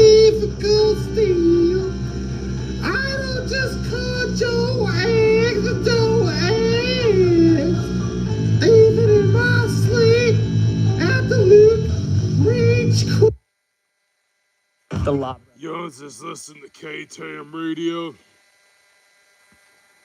Hosted Paul Palladay's American Sasquatch or something. He spent years in the corporate world as well before striking out in a much different direction. His books about the mysterious disappearances, the Missing 411 series, have done so well and have been featured in so many times here on Coast and on other platforms that some tend to forget where he started. 17 years ago, 2008, he published his first book, The Hoopa Project, about Bigfoot encounters in California, principally among First Nations people. It included these incredibly detailed descriptions and likenesses of individual beings, individual Bigfoot, as drawn by a career forensic artist who had worked extensively with law enforcement in Oklahoma. That book, The Hoopa Project, led to a second book, Tribal Bigfoot, and after that, Dave became hooked on the Missing 411 mysteries, and now he's returned to his roots with a new film, nearly 3 years in the making, American Sasquatch, Man, Myth, or Monster, and it comes out at the beginning of December. I've seen it. It's stunning. Welcome back to Coast, Dave. Hey, George, thanks for having me. It's a pleasure to be here. I mentioned to you the other day when we were talking that this is a lot like a return to your roots. I mean, could you remind our listeners how it is you became interested in writing about Bigfoot in the first place? So I didn't really have a dog in the fight. I was working in technology. I was a director of HR for a few startups. I vested my stock, left. And soon after that, the founders of the company got a hold of me and had lunch. And they told me a story that, unbeknownst to each other, that when they were young, they had Bigfoot encounters in the Sierras. It kind of stunned them that they each had one. And they said, well, we would like to figure out if this is a hoax, if it's true, what it is. And they said, Dave, you're the one guy that we trust that has the background to really look into it. We'll fund the research and you could go do it on your own time. Really wasn't interested. I was raising a family. I put them off. Finally, something happened in my life. I had 50% of my time free. And I said, okay, let's do it. And I did a search online for a location that had certain things. It had to have internet, a hotel, a sheriff's department, and Bigfoot sightings. And I ended up about 35 miles south of the Patterson-Gimlin film in Hoopa, which is a Native American reservation. I went up there, and one of the first days I walked into the sheriff's department, Hoopa police, explained who I was and what I was interested in, and I was very, very fortunate. Those officers knocked down some doors that would have taken years to open, introduced me to elders. The elders introduced me to other people that had encounters, and from there, it just took off. The founders of the company that I was working for said that they didn't care. They wanted me to get to the truth. If I could get DNA, I could get DNA. They said I could write a book about it if I wanted to, just keep them out of it. It's kind of how it all got started. With the Hoopa police, did they keep records on this stuff where people report seeing a Bigfoot and they make a police report? Or, the Native Americans often it's oral traditions. They pass along stories as opposed to writing it down in a report. Surprisingly, they considered it almost a daily occurrence, like a bear encounter. And they didn't keep reports, but darn if they didn't have a lot of encounters that they could refer me to go interview somebody about. And while I was there one day, a night before, a Bigfoot walked into this woman's yard, activated the motion light. She looked outside, saw Bigfoot bent over this tin shed going through her garbage. She calls the Hoopa police. They come out as it's walking away into the woods. And where it bent over this wood shed, it pulled its hair off its arms. And we went over there, recovered the hair, and that's what started the DNA project. We sent it to Dr. Ketchum, and DNA was found.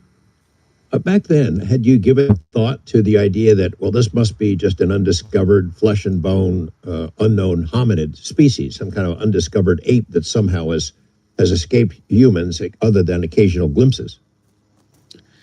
You know, George, I think I'm like everybody else out there, that when you dip your toe into this arena, you want to migrate towards the academics, the people out there who had an educational background and were researching it for years. And that's exactly what I did. And I thought, well, these people must know. They've been at it for decades, and they're saying that it's an ape, gorilla, Gigantopithecus, Paranthropus. And that's where my belief system started.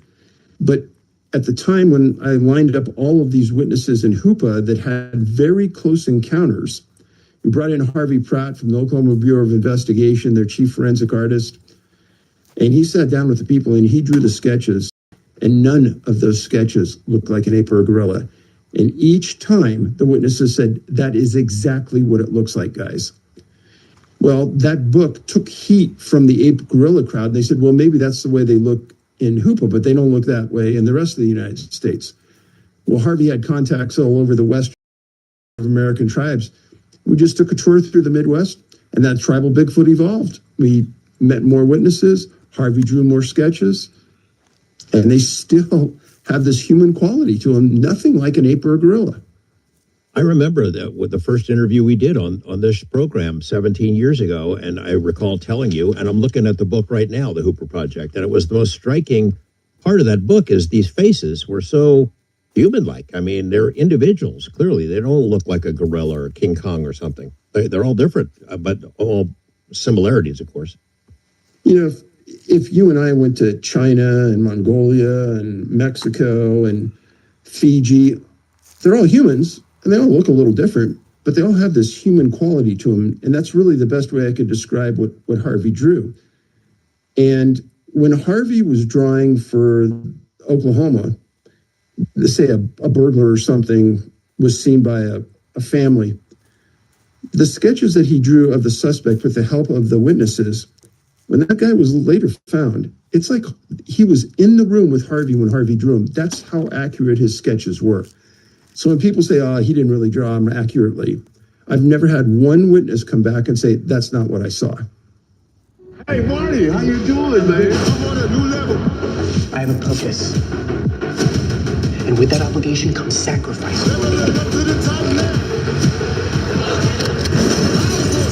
I'm gonna get the beef Wellington and the caviar tasting plate because they're the most expensive items on the menu.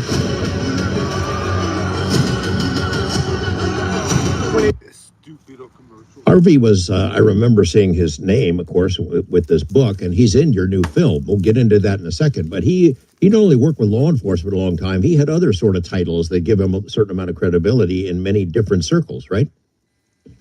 He's a Native American chief, Cheyenne Arapaho. He is the one who designed and built the Native American War Memorial at the Smithsonian. Huh. So what has his take always been on it? Is he just doing it, just the facts, ma'am, kind of an approach to Bigfoot and Sasquatch, whatever you want to call it, him saying that, you know, it's a creature, I'm just describing what the witnesses see, or did he have a sort of a feeling when you guys started where this might lead? He had a feeling when we started that it had come from the stars, similarly to what Native American tribes say they came from. And the insult is that these Bigfoot shows on TV call it an animal all the time, even after a Native American elder says, no, this isn't an animal. This is another tribe of people that we have dealt with over the centuries. And it's in articles. It's just ignored, and people don't want to talk about it. But if you talk to a Native American tribe, nearly everyone says they came from the stars, and Bigfoot is a human. They deal with them. They trade with them. They have their own language. It's all uniform and consistent. You know, to prep for us having a conversation, I looked up some things about Bigfoot, just online stuff, and I found there's a list of, it must be at least 50 different names that different tribes all across North America have for this being. So it's not like some tribe living near Lake Superior got a scuttlebutt from a tribe living in Washington, and they came up with information describing the same creature just as scuttlebutt. It was more like they had their own name because they've been seeing him a long time. That sort of encouraged the idea that this was all over the place and not just a myth that spread from tribe to tribe. Well, as an example, in Tribal Bigfoot, there's a story that I pulled out from a Mormon newsletter where one of their people crossing the plains came across and had a Bigfoot. They described it just like you would think a Bigfoot, walked up to the man, and at eye level while he was on a horse, mind spoke to him. This is in a Mormon newsletter. So this isn't something that's pushed away by a lot of religions and things. It's something that's embraced. And many religions have a biped in their oral history that matches a Bigfoot. You know, it's some of the arguments that would be used by skeptics who say Bigfoot is nonsense. It doesn't exist. It couldn't possibly have existed all this time and escaped humans because we don't have a body. We don't have remains. We don't have bones. You know, there's no physical evidence other than footprints somewhere. Those kind of arguments that are used to dismiss Bigfoot altogether are also the arguments that can be used to explain that it's something beyond just a flesh and blood animal that could live here, right? 100% true. And I think one of the best, stages for that right now, as you know, is Skinwalker Ranch. The amount of things that the research teams have seen on that property that they haven't been able to catch on film or they haven't been able to catch, period, goes towards that statement you just made. Bigfoot's elusive. Bigfoot has abilities we don't understand. And this has been going on for centuries, and it's been unacknowledged. In your film, you speak to representatives from all over North America, different tribes and things. And it seems like, and you go back into historical accounts as well, but it seems like you have a lot of different descriptions. It's not all the tribes think of Bigfoot or Sasquatch as their brother in the forest or something. But most of them seem to think they're another tribe. But some say they're evil. Some even think they're demonic or dangerous. Others think of them as watchers. Others think of them as, travelers from far beyond. It's amazing the gamut of different opinions. And you're correct. And what I say to that is, you think about the groups of people we have in our world. The good ones, the bad ones, the ones that attack us, the ones that say bad things about us. I think if they are people, then why wouldn't they have different tribes of attitude based on where they live, how they interact, if they've been attacked, etc.? How far back do they go? I know another book that we talked about at one point, I think on this show, and that I reported on television, was these old newspaper clippings that you've found from all over the place. This didn't start in 1958 with that case in Northern California where they saw these footprints and gave Bigfoot his name, but this goes way, way back, all over the place, right? Oh, absolutely. I mean, I've got articles. The book was called Bigfoot, Wild Men, and Giants. And all the way back from 1680, Jacques Vallée found an article, and it said, a large black cloud mass landed in a field, releasing a huge hair-covered being that was seen briefly and disappeared. That was in Vallée's book. And from 1680 going forward, the articles and the descriptions on multiple continents are all the same, which is phenomenal.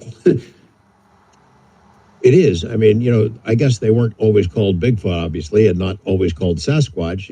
In early newspaper accounts that you collected, it's wild men, right? They're called wild men.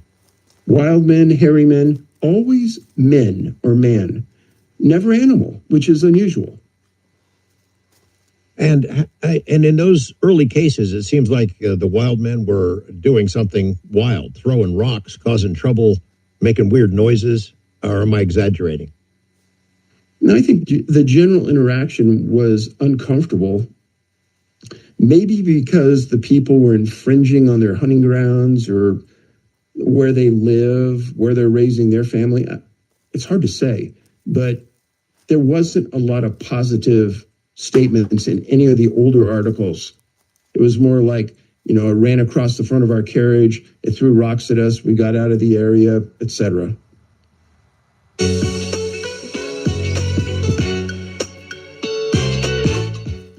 Can you still help me if I don't have all my tax documents together? I'm missing a lot of things. The short answer is 100%. You don't have to have everything completely organized for us to help you with your tax issue. We know life gets... At what point did you decide to dig further? I mean, your two books were both excellent. You have witness accounts and what the interaction was like and make it as historical and complete as possible. But at some point in leading toward this film project, which was, I guess, quite a slog for you, almost 3 years, 2.5 years, a lot of travel, a lot of money. Was there a central event or case or thing that happened to make you think, I need to dig into, are these flesh and blood or are they something else? So it was kind of a fluke, actually. I was approached by someone who I'd worked with on other films who had funding from someone who said that they wanted to make a film about Bigfoot. And they asked me if I would write the storyline. It could be essentially my movie, my researchers. If they approve the storyline, we're going to do it. And I thought initially, you know what, I'm in the middle of missing 411 work. But then again, I thought about it, well, this is an unusual opportunity. If they're giving me that much room, maybe I should do it. And that's kind of how it started. It wasn't my original idea. So it wasn't like a fact or something that jumped out at you. I tell you what, we'll come back to that thought and take a deep dive into your film, American Sasquatch. Dave, in some ways, your new film coming out, I guess, December 1st or 2nd, American Sasquatch, you have to obviously gather the best evidence. It was just sort of like what you've done, the best evidence for the existence, and then best evidence to suggest it may be something other than just a flesh and blood undiscovered species. And of course, images. If you're making a film, you need images. I imagine what a wide net you cast to gather the best of the best. So we'll start with Patterson-Gimlin. That's the best known, maybe, Bigfoot video. Did you have any questions about its legitimacy along the way? So when I originally went to Hoopa, I did an extremely deep dive on that. And I talked to people up in British Columbia where John Green, who was one of the primary people that investigated the PG film from the beginning, he actually took the footage down to Disney Studios, who had the best costume manufacturers in the world at the time. And they wrote him a note saying that, number one, if they were ever going to make a costume like this, they'd never make one with breasts. And number two, they couldn't come close to making it as good as the one that was in the footage. They said, as far as they were concerned, it had to be something real because they didn't know anyone in the world that could do it. And when you look at the higher definition qualities of the film, you can see muscles in the back moving. The way it moves is not quite human. It has a different gait than a human does.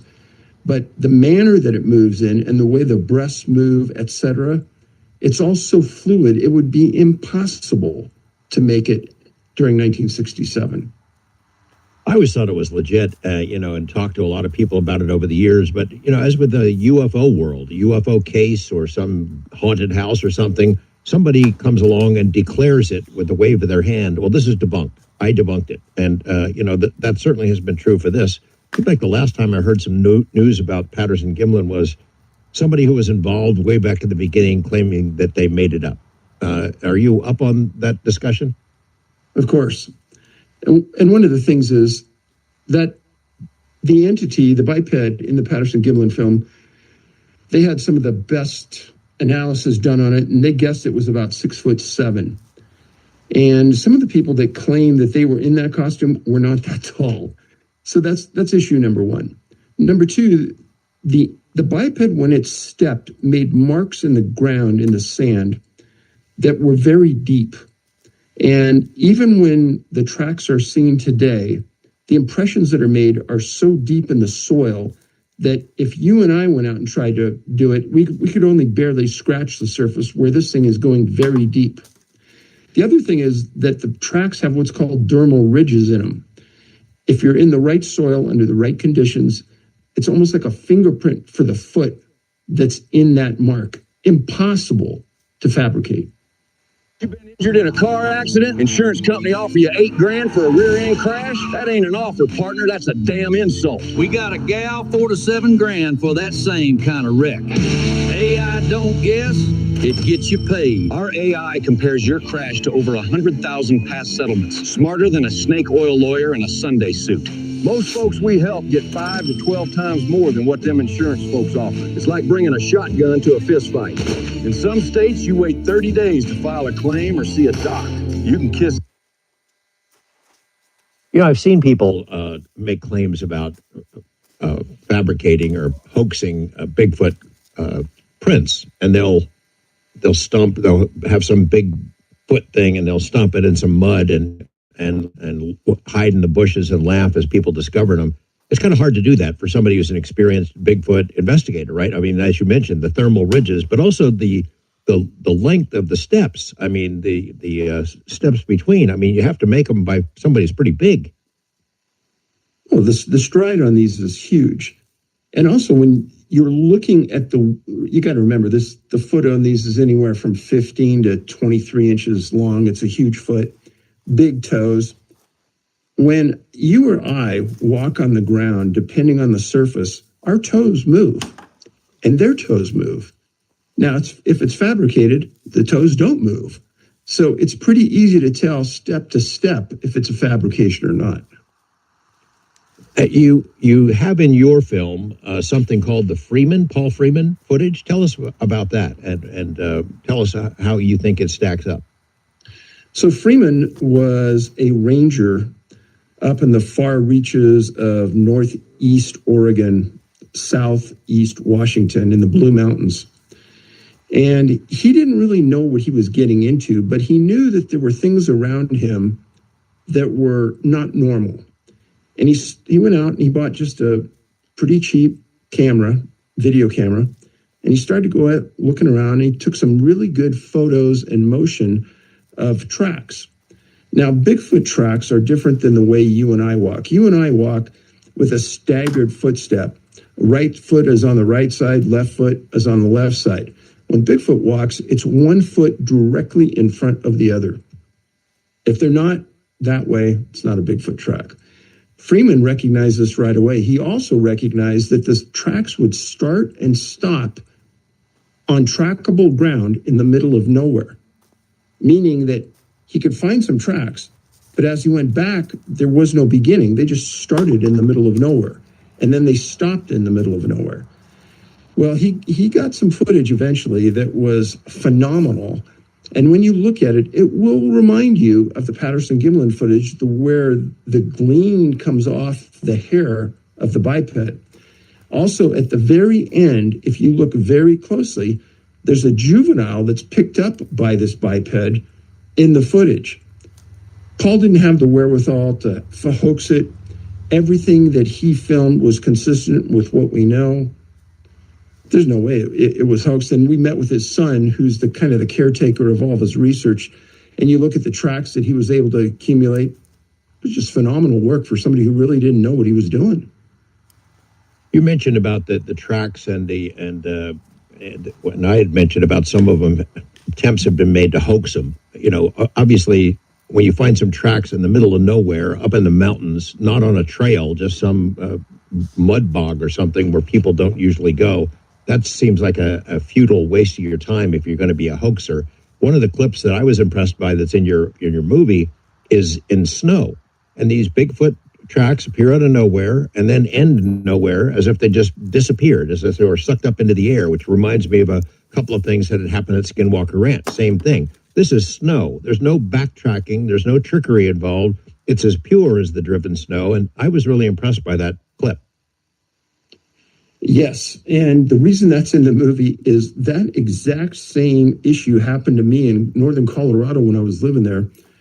We were going down a trail where there was about 12 inches of new snow, and coming off the left side off a hill, in the middle of the hill with no trees around, tracks one in front of the other, about 17, 18 inches, came down, crossed the trail in front of us, stopped 4 or 5 feet on the other side of the trail. In hindsight, I think it was meant for me to see. I don't know why it was done, but there was no way it could be hoaxed because there was no way to get to that first track without being seen in the snow.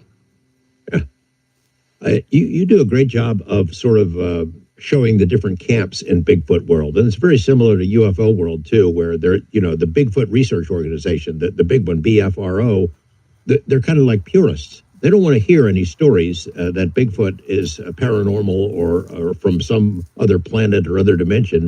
They wanted a pure flesh and blood creature, and that's all they'll basically allow in the reports that are on their site. It's a big site, right? A lot of cases. Biggest in the world. But they don't want to hear, they don't want to get any weird side theories, right? Well, I think they're trying to control a narrative here. They don't want the public to see that maybe there's a lot more to Bigfoot. Yo, this is Paul David Dides. American Sasquatch on the Coast to Coast AM official. Cool. We already watched 6G on Redacted. Hallelujah. Hallelujah. Book of Giants. Together a crew. What do you say, women? Today we're breaking down one of the strangest texts ever found in the Dead Sea Scrolls, the Book of the Giants. This isn't your typical extra-biblical book. This is a shattered, fragmented record of what the ancient world believed the giants were actually doing before the flood, and what they feared was coming next. But buried in these fragments, there is a detail so bizarre and so unexpected that it led me to a theory I almost don't even want to say on the internet or out loud, because it's that wild. I'm going to take some time and go through a few of the fragments first to show you how the story begins to unfold. And then I'll share that piece of text that forced me to consider something I never even thought I would entertain. So if you've never heard of the Book of the Giants, you're about to see why this little broken scroll is one of the strangest ancient texts ever discovered. What survives is only a collection of torn fragments. Yet these fragments reveal a story unlike anything else in ancient scripture. Here, the fallen watchers of Enoch and their monstrous offspring are not just faceless rebels. They're given names and voices, and destinies that tie directly into figures known from other ancient civilizations. One of those names is Gilgamesh. This book is unique, and nothing else like it has been found. Some of its content replicate what we read in Genesis and Enoch. That said, what makes the Book of the Giants so fascinating is how it shows the ancient world remembering the same events recorded in the Bible, but from very different perspectives. It's as if the stories of Genesis were scattered into other cultures, and each retelling the story in their own way. And that's where that familiar figure comes in, Gilgamesh. In the Mesopotamian epic of Gilgamesh, he's portrayed as 2/3 divine and 1/3 human, the son of a goddess named Ninsun, and either a mortal king or a spirit being. He's described as a mighty ruler who possessed unmatched size, beauty, strength, and wisdom. But in the Book of the Giants, preserved in the caves at Qumran, Gilgamesh appears as one of the fallen and not a hero, as the Epic of Gilgamesh portrays him. He's the offspring of the Watchers and counted among the giants who brought destruction on the earth. So what do we make of that? Did later cultures take the biblical story of the flood and the Nephilim and twist it, turning one of the corrupted giants into a legendary hero? Or did fragments of the true account survive in their myths? Were they distortions of the events described in Genesis 6? Either way, it shows something pretty interesting. This book gives us a glimpse into how ancient minds wrestled with the truth that the Bible declared first. That there were mighty men of old, men of renown, born of a rebellion that God would one day judge. So as we read these fragments and break them down, keep that balance in mind. For the sake of giving the Book of the Giants a fair chance, and for the interest of this video, we're going to continue under the assumption that this book is history and is scripture. So let's get started by breaking down the first fragment of the Book of the Giants. And we're going to read the commentaries above each one. So the first commentary says, the 200 angels chose animals on which to perform unnatural acts, including presumably humans. This is one of the most disturbing fragments from the Book of the Giants. This takes the story of the Watchers from 1st Enoch even further. The text suggests that at least some of the 200 angels didn't stop with taking human wives. It looks like they also began experimenting with animals. The fragment reads, 200 of each kind of animal from every animal and every bird for miscegenation. And that word miscegenation means crossbreeding or mixing of species. If this reading is correct, then the fragment 1Q23 implies that some of the Watchers were attempting to produce hybrids between themselves and humans and between different kinds of living creatures altogether. It paints a picture of total genetic and moral corruption and tampering the boundaries of creation that God had set in place. I thought it stuck. First Enoch 7:5-6 describes the watchers defiling themselves with women, and at least it was forbidden aligned knowledge. with where I was going. It doesn't explicitly mention animals. But Jubilees 7:21-25 may be hinting at this type of sin, although I've never read the verse in this way. But let's read. Jubilees 7:12 says that they began to sin against the birds, beasts, reptiles, and fish, and to devour one another's flesh and to drink the blood. If you take the book of the giant literally, this fragment suggests that the corruption went beyond human sin and infected the entirety of creation. So read together, Jubilees and the book of...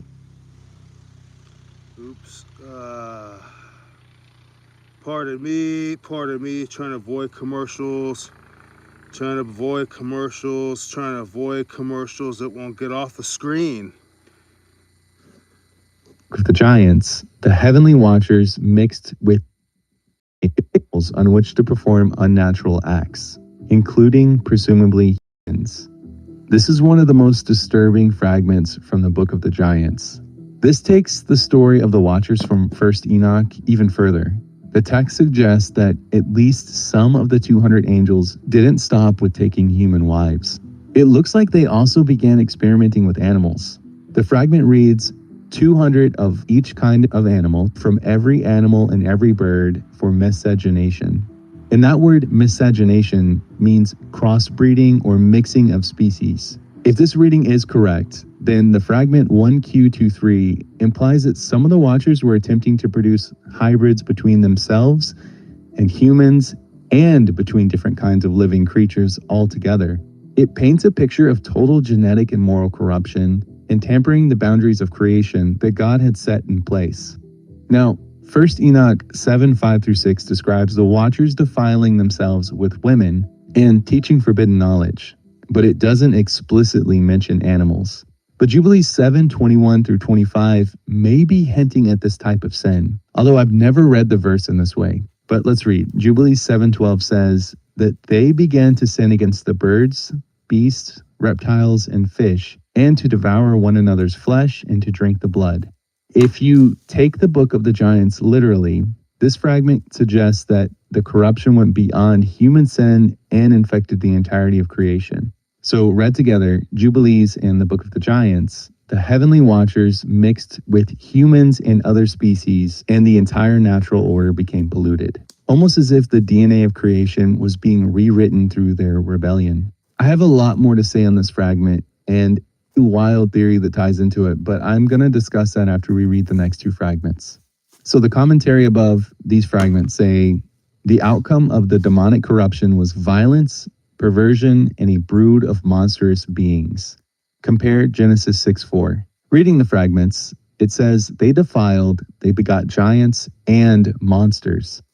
They begot, and behold, all the earth was corrupted, with its blood and by the hand of blank giants, which did not suffice for them, and they were seeking to devour many, and the monsters attacked. If you look at the following fragment, 4Q532, it says monsters again. It's talking about these monsters and these giants corrupting everything. So we can see the result of the Watchers' rebellion, reaching their full horror. The text says the Watchers defiled themselves and begot giants and monsters.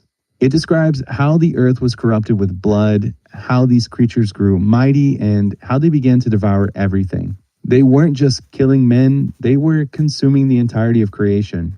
Now, obviously, what shocks me the most is that the fragments mention giants and monsters, as if there were more than one category of unnatural beings roaming the pre-flood world. This matches with the previous fragment we looked at, 1Q23, which might mean cross-species tampering or possibly even hybrids involving animals. So it's not hard to see how someone could connect this with the idea that the Watchers' interference didn't just produce giant humans. It might have also produced monstrous hybrids of every kind. Genesis 6:12 says, all flesh had corrupted its way upon the earth. The phrase all flesh may indicate more than just mankind. It implies that the entire living order may have been altered. If the Watchers were blending what God separated in creation, mixing a sort of heavenly essence with human and animal flesh, the result could have been creatures utterly alien to God's design, beasts of violence and perversion. Now, here is the crazy and wild thought that I had. Obviously, this is just speculation, but interesting either way. But what if these fragments hint that the age of the giants and monsters overlapped with what we now call the age of great beasts? What if the dinosaurs and other massive... Opioid addiction gets between you and what you love. Once monthly Sublocade may help you move forward in your recovery. Sublocade with counseling and psychosocial support treats moderate to severe opioid addiction in adults. Weren't just accidents of nature like science suggests, but remnants or a type of reflection of that corrupted pre-flood world. Creatures that were never meant to exist. One that was born from the rebellion of the Watchers. It could explain why God told Noah to bring onto the ark only those creatures after their kind, those that still preserve their original design. Anything that had been genetically or spiritually corrupted by the Watchers would have been excluded. In other words, what didn't enter the ark may not have perished by chance. It might have been destroyed through God's judgment. I also have another theory, an interesting one, that's similar to the last one. Ancient cultures around the world preserved memories of hybrid creatures, beings that were part human and part animal. Think about the Minotaur of Greek legend, a bull-headed man born of a forbidden union, and the satyrs, which were also mentioned in the book of Isaiah, and the fauns, half man and half goat. The centaurs were half man and half horse, and symbols of lawless violence. The Egyptian gods Anubis, Horus, Sobek were part human and part beast, and even Mesopotamians Apkallu. When you line these up beside the Book of the Giants and Jubilees, it's hard to ignore the similarities. The ancients seem to have remembered an age when the boundaries between man and beast were broken, when everything was out of order.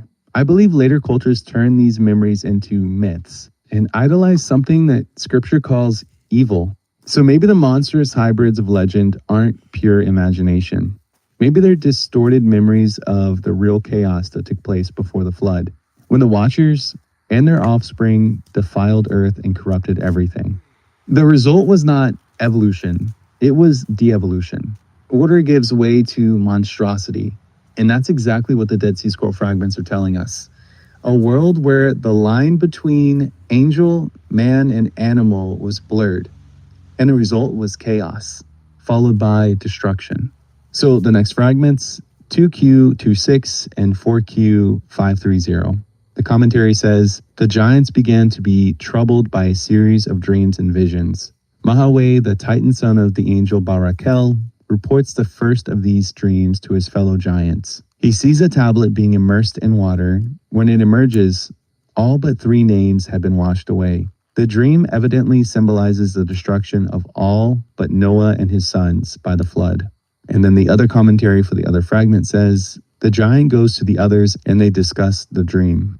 So in these next fragments, something shifts. The giants who once ruled the earth in arrogance began to experience fear. Their dreams and visions became a part of their punishment.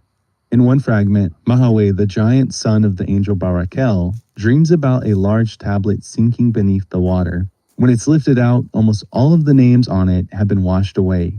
This vision is understood as a prophetic warning that nearly all of the giants and the corrupted world they ruled would be wiped out by the coming flood.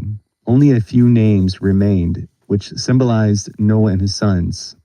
The other fragment describes the giants worried about their fate and confessing their crimes, and hearing the cries of the spirits of the slain rising against them.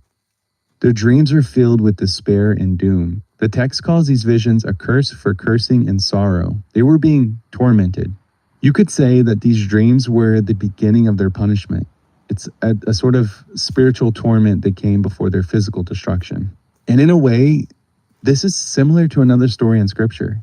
The moment when Saul, who was desperate for answers, searched for the witch of Endor and called up the spirit of Samuel. When Samuel appeared, his message did not bring comfort. Saul was told that he would die. Saul's punishment began the moment he heard those words. His spirit was crushed long before he fell in battle. But in both of these stories, revelation became the first part of judgment. The information was the first part of the curse for the giants and for Saul, who had no other choice but to wait for death. Continuing on in the next fragments, it says, "And he said to Mahaweh, without trembling, 'Who showed you all this vision, my brother?' Barakel, my father, was with me." Before Mahaweh had finished telling what he had seen, Blank said to him, "Now I have heard wonders, if a barren woman could give birth." Then he answered, "It is not for us, but for Azazel. For he did blank the children of the angels are giants, and they would not let their proved ones be neglected. We have not been cast down, you have strength." The text is broken, but we can still catch glimpses of the conversation. Oya seems to ask how Mahaweh could have seen such a crazy vision, almost as if he's mocking him. Then he compares it to a barren woman giving birth, something which is supposed to be impossible or unbelievable. In other words, he's saying, that can't happen. There's no way these visions mean what you think. Then Oya tells his brothers that the punishment is not for them, but for Azazel, the angel who led some of the worst aspects of the rebellion. He seems to be reassuring himself, saying, it's Azazel's fault, not ours. We're not going to be destroyed. And that's a very human response. Blame shifting, denial, and false hope in the face of judgment. Even after shown what's coming, they can't bring themselves to repent. They think maybe somehow they'll be spared. And this mirrors what we see all throughout Scripture.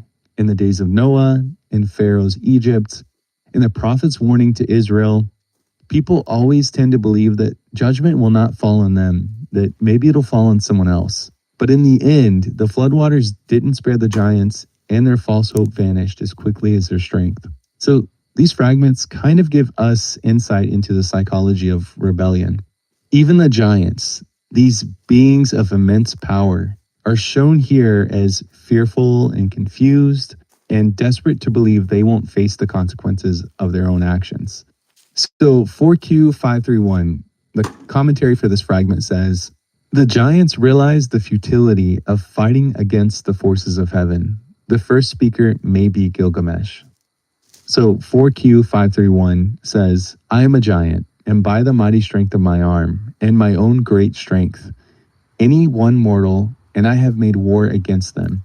But I am not blank able to stand against them, for my opponent resides in heaven, and they dwell in the holy places. And not blank, they are stronger than I. Blank of the wild beast has come, and the wild man they call me. Then Oya said to him, I have been forced to have... Hello, this is TAAM Radio. Let me charge a device. We have to cut to my commercials. We will come back to this. Okay, let me take a break. I love you. It's TAAM Radio. We will be back to the subject, okay? Thank you. Attention, all lovers of freedom and all patriots of the country that believe in freedom. The Western world is under attack. Yuns need to tune in to TAAM Radio and follow the most accurate news sources that regular social media can find. Yuns need to support Joe X. Joe X is getting oppressed by his own country that he served just for speaking his mind and giving a fuck about his own people. Yuns need to not just sit there with the tallywackers out the TikTok and out there incognito hub. Yuns need to stick up for fellow failures of Yuns countrymen when they in dire straits from their government, because it's not a matter of fact of white versus black or east versus west. It's a fact of government versus you. We're living in a technocracy dystopia. And with that fella George Orwell and all them Alex Jones critters and all them fellas are fighting for your rights, is fighting for your freedom. There's a victim of cancel culture, cancel culture, and Yuns letting it happen. Yuns not sticking up for your fellers of freedom, and I'm mad at Yuns. I'm so mad at Yuns, and you can start by following TAAM Radio and subscribing to Joe X. Yuns need to bring awareness to when Yuns fellow countrymen and your fellow Westerners getting got by the government just for them exercising their rights, just for them having an opinion. If Yuns don't believe me, if you're some kind of sycophantic freaking fascist bastard, I'm gonna whoop all of yuns. I need you to subscribe to Joe X. It's a Joe Xmas Christmas here at TAAM Radio and a Joe Xmas New Year, you hear? So stay tuned. Yuns follow TAAM Radio. Well, Pastor Squatcho, that's me. I love yuns. Yuns, get going. Yuns doing what you gotta do to fight for your rights. A feller said that time to time, the tree of liberty is thirsty and it needs to be watered. It needs to be watered with dos sangres de fascismos and patriotismos. Los Desperados, you're tuned in to TAAM Radio. You're gonna follow Joe X. You're gonna bring awareness to his tyranny. And we're gonna party and make the best of it. It's 2025. It's Christmas time. It's a Joe Xmas Christmas.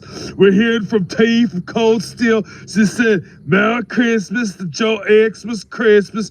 She wants to go partake in his eye roll test. Yuns follow me as I follow Joe X. Yuns, give him a subscribe if you want to stay alive. Fighting for your freedoms. This is TAAM Radio coming at you live in San Bernardino National Forest. Yuns better do that. Yuns better do. I won't love yous. Don't you want me to love yous?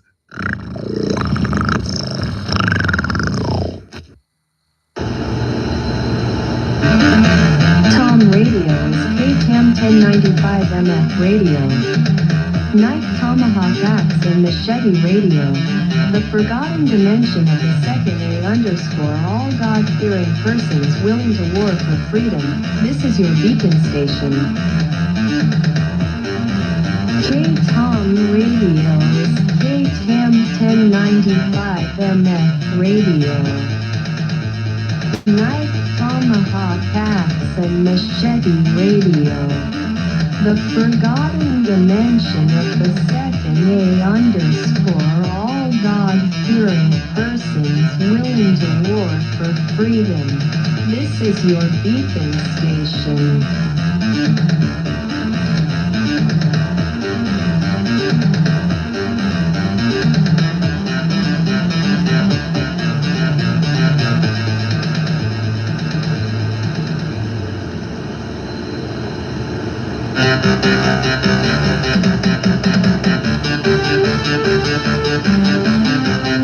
Coming at you live from San Bernardino National Forest with Nacho the Squatcho.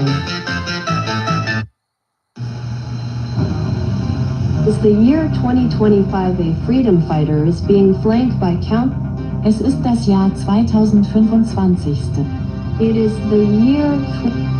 Es ist das Jahr 2. It is the year 2025. A freedom fighter is being flanked by counterculture. Will you rise up and stand with Joe X? Es ist das Jahr 2025. Ein Freiheitskämpfer wird von der Gegenkultur umzingelt. It is the year 2020. Es ist das Jahr 2000. It is the year 2025. A freedom fighter is being flanked by counterculture. Will you rise up and stand with Joe X?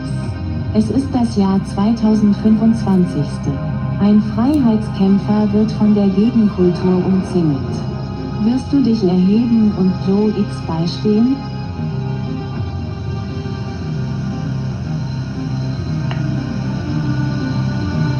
The constitutional forefathers warned us of this infringement upon innate God-given unalienable rights, whereas the freedom fighters who stand up for freedom fighters.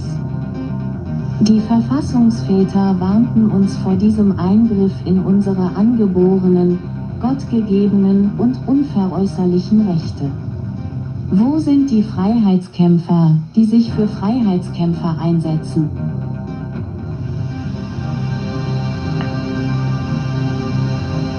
Will this be the end of First Amendment? Stay tuned. Do you, Roger? Chuck Norris and Ted Nugent will copy that.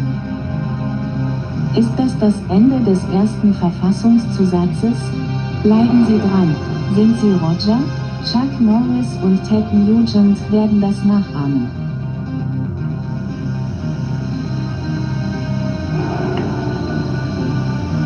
Calling on all other tactical and survival and blade and bushcraft in USA to fire at will that is in order not show out.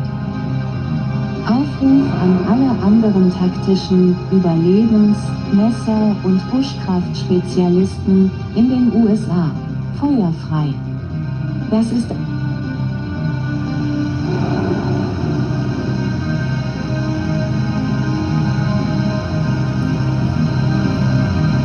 Free speech is the ultimate sword. Redefreiheit ist das ultimative Schwert.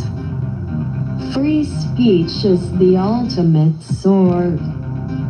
Redefreiheit ist das ultimative Schwert. Free speech is the ultimate sword. Redefreiheit ist das ultimative Schwert. Free speech is the Redefreiheit. Attention, all lovers of freedom, of all patriots of the country that believe in freedom. The Western world is under a Difficult still, like oh my god, I'm like totally difficult still, right? That new guy behind, he's a total beta male compared to Joe X. I'd like to be tested by here, I'm wrong, any day or night. I is difficult still. I don't just call Joe X the Joe X. Even in my sleep, after Luke reach quits into the bathroom, I chant on.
What if your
Listening to TAAM Radio with your host Nacho the Squatcho.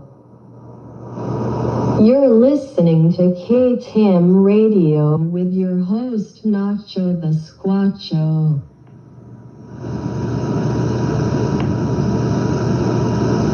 Arikuti.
It's 3:40 p.m.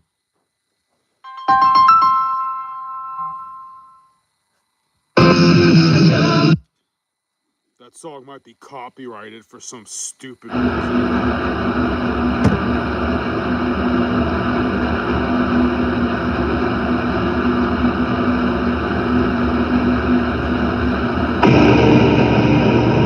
Listening to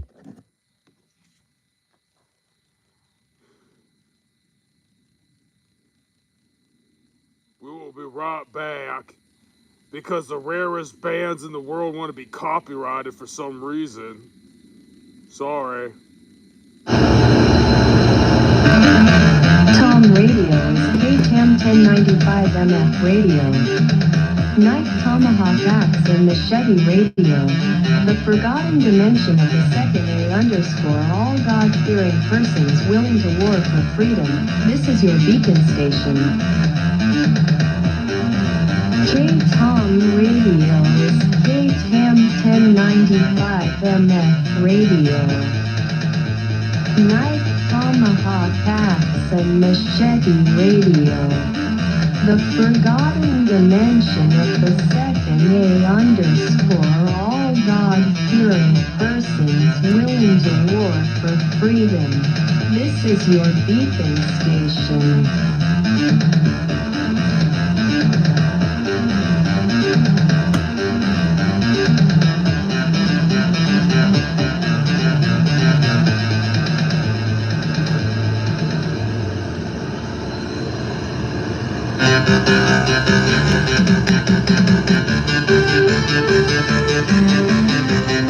Coming at you live from San Bernardino National Forest with Nacho Desquacho. As the year 2025 a freedom fighter is being flanked by Count. Es ist das Jahr 2025. It is the year. Es ist das Jahr 2. It is the year 2025 a freedom fighter is being flanked by counterculture. Will you rise up and stand with Joe X? Es ist das Jahr 2025. Ein Freiheitskämpfer wird von der Gegenkultur umzingelt. It is the year 2020. Es ist das Jahr 2000. It is the year 2025 a freedom fighter is being flanked by counterculture. Will you rise up and stand with Joe X? Es ist das Jahr 2025. Ein Freiheitskämpfer wird von der Gegenkultur umzingelt. Wirst du dich erheben und Joe X beistehen?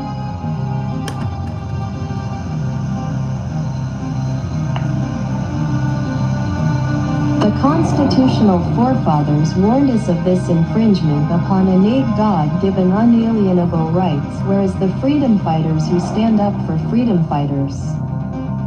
Die Verfassungsväter warnten uns vor diesem Eingriff in unsere angeborenen, gottgegebenen und unveräußerlichen Rechte. Wo sind die Freiheitskämpfer, die sich für Freiheitskämpfer einsetzen? Listen to TAAM Radio, Europe's Last Stand, Islam at the Gates. The channel is called Forgotten History. I is Squatcho, this is before 1600 hours on December 11th, Thursday, 2025.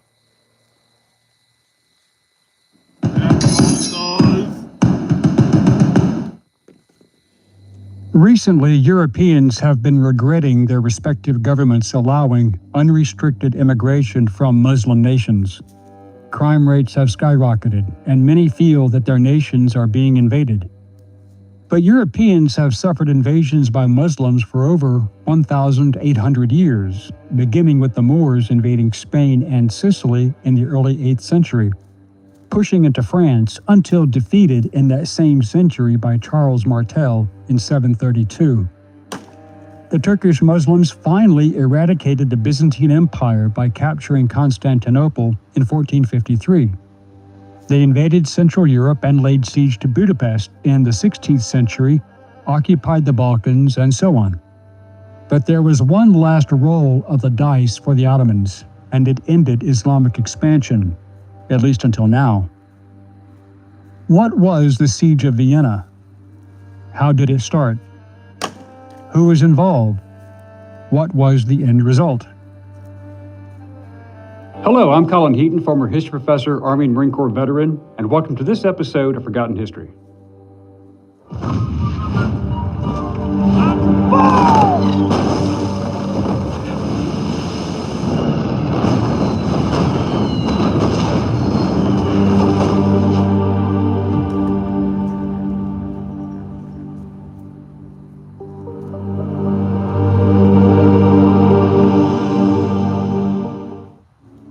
The Ottoman Empire, under the leadership of Grand Vizier Kara Mustafa Pasha, sought to expand deeper into Europe. Vienna, the capital of the Habsburg monarchy, stood as the gate to Central and Western Europe. The Ottomans had tried this before, most notably in 1529, when Suleiman the Magnificent failed to take the city. But in 1683, the timing looked more favorable. Mustafa Pasha knew that the Habsburgs were bogged down, suppressing revolts and Muslim incursions in Hungary, and their forces were stretched thin. Also of importance, in 1679, bubonic plague had been raging in Vienna, reducing and weakening the population. The leader of the Hungarian Calvinist, Imre Tkoli, an Ottoman vassal who was called the King of Upper Hungary, detested the Catholics and the Habsburgs, and knowing these facts, he appealed to Kara Mustafa to attack the Habsburg capital. Armed with this knowledge, the Ottoman army had built up strength and political momentum under Sultan Mehmed IV, who approved the campaign, sensing success. Until this time, a state of peace had existed for 20 years between the Holy Roman Empire and the Ottoman Empire, because of the Peace of Vasvar. Sultan Mehmed IV was willing to violate that to expand his empire. The plan seemed simple enough. Kara Mustafa aimed to deliver a knockout blow, capture Vienna, break the Habsburgs, and open the road to Rome and Western Europe. Taking Vienna had long been a strategic aspiration of the Ottoman Empire due to the control the city had over the Danube River and the overland route trades to Germany and the Eastern Mediterranean. It was also the symbolic capital of the Habsburg Empire. On July 14, 1683, Kara Mustafa led an army of 150,000 to 170,000 men, including 25,529 Janissaries, 3,045 weaponeers, 4,000 gunners, 50,000 Tatars, 10,000 Wallachians, and thousands of mercenaries across Eastern Europe. His objective was total domination, not just looting, but a permanent occupation of Vienna to expand the caliphate in the plan to extinguish Christianity in Europe. They had stormed across southeastern Europe through the Balkans, gathering slaves and soldiers for their force from Belgrade to Budapest, killing, burning, and destroying all in their path. Word had spread that the massive Ottoman force was headed towards Austria, which allowed time for the Holy Roman Emperor Leopold I to escape Vienna and begin rallying support. His petition was well received, and a relief coalition formed under the Holy League, including various Christian kingdoms, who set aside their personal differences and mobilized their own forces to confront the mutual threat. Even Pope Innocent XI tried unsuccessfully to convince King Louis XIV of France to aid Leopold against the Ottomans, but the French king was not interested, and then the Pope appealed to the Polish king. However, Duke Charles V of Lorraine broke with his king to join the fight, bringing 20,000 men and 3,000 horses, as did Venice. Although the Polish king, King Jan III Sobieski, and the emperor had made a pact of alliance earlier that year, Sobieski was rather reluctant to come to Leopold's and Vienna's aid until Pope Innocent persuaded Charles of Lorraine to join a combined army along with the electors of Saxony and Bavaria, as well as 30 German princes. All agreed. However, Sobieski wanted assurances that his Polish, Lithuanian, and German soldiers coming to the aid of the Habsburgs would be compensated, and the sum was agreed to. Once satisfied, the army marched. Sobieski agreed to take command of the relief army. He brought around 27,000 Polish troops, including the feared winged hussars, and see our video on them, to join a total Allied force of about 70 to 80,000 soldiers. This was the first time the Commonwealth and the Holy Roman Empire had cooperated militarily against the Ottomans. During this time of Sobieski's departure, most of Poland would be undefended, and Emir Thokoli would attempt an invasion.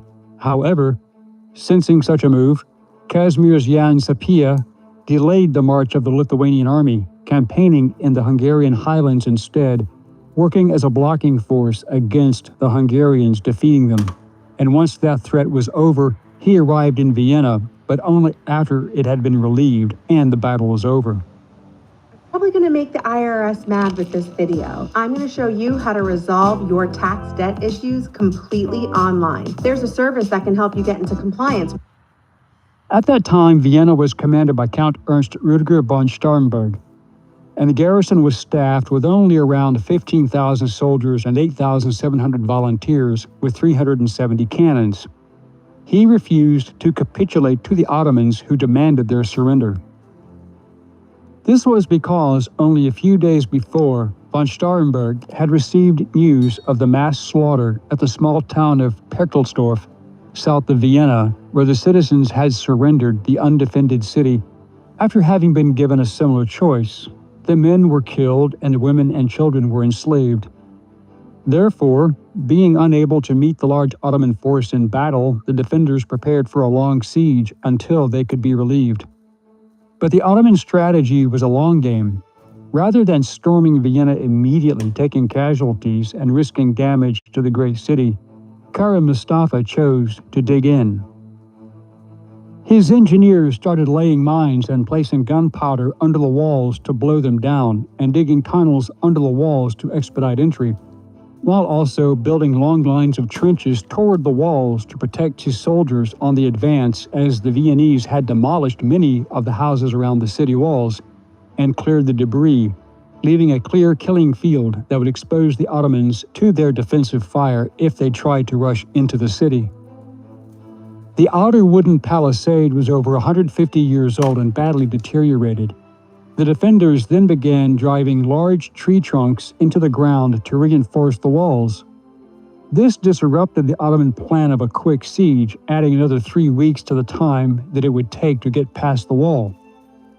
The objective, from the Ottoman standpoint, was to starve the city into surrender while trying to breach under the walls.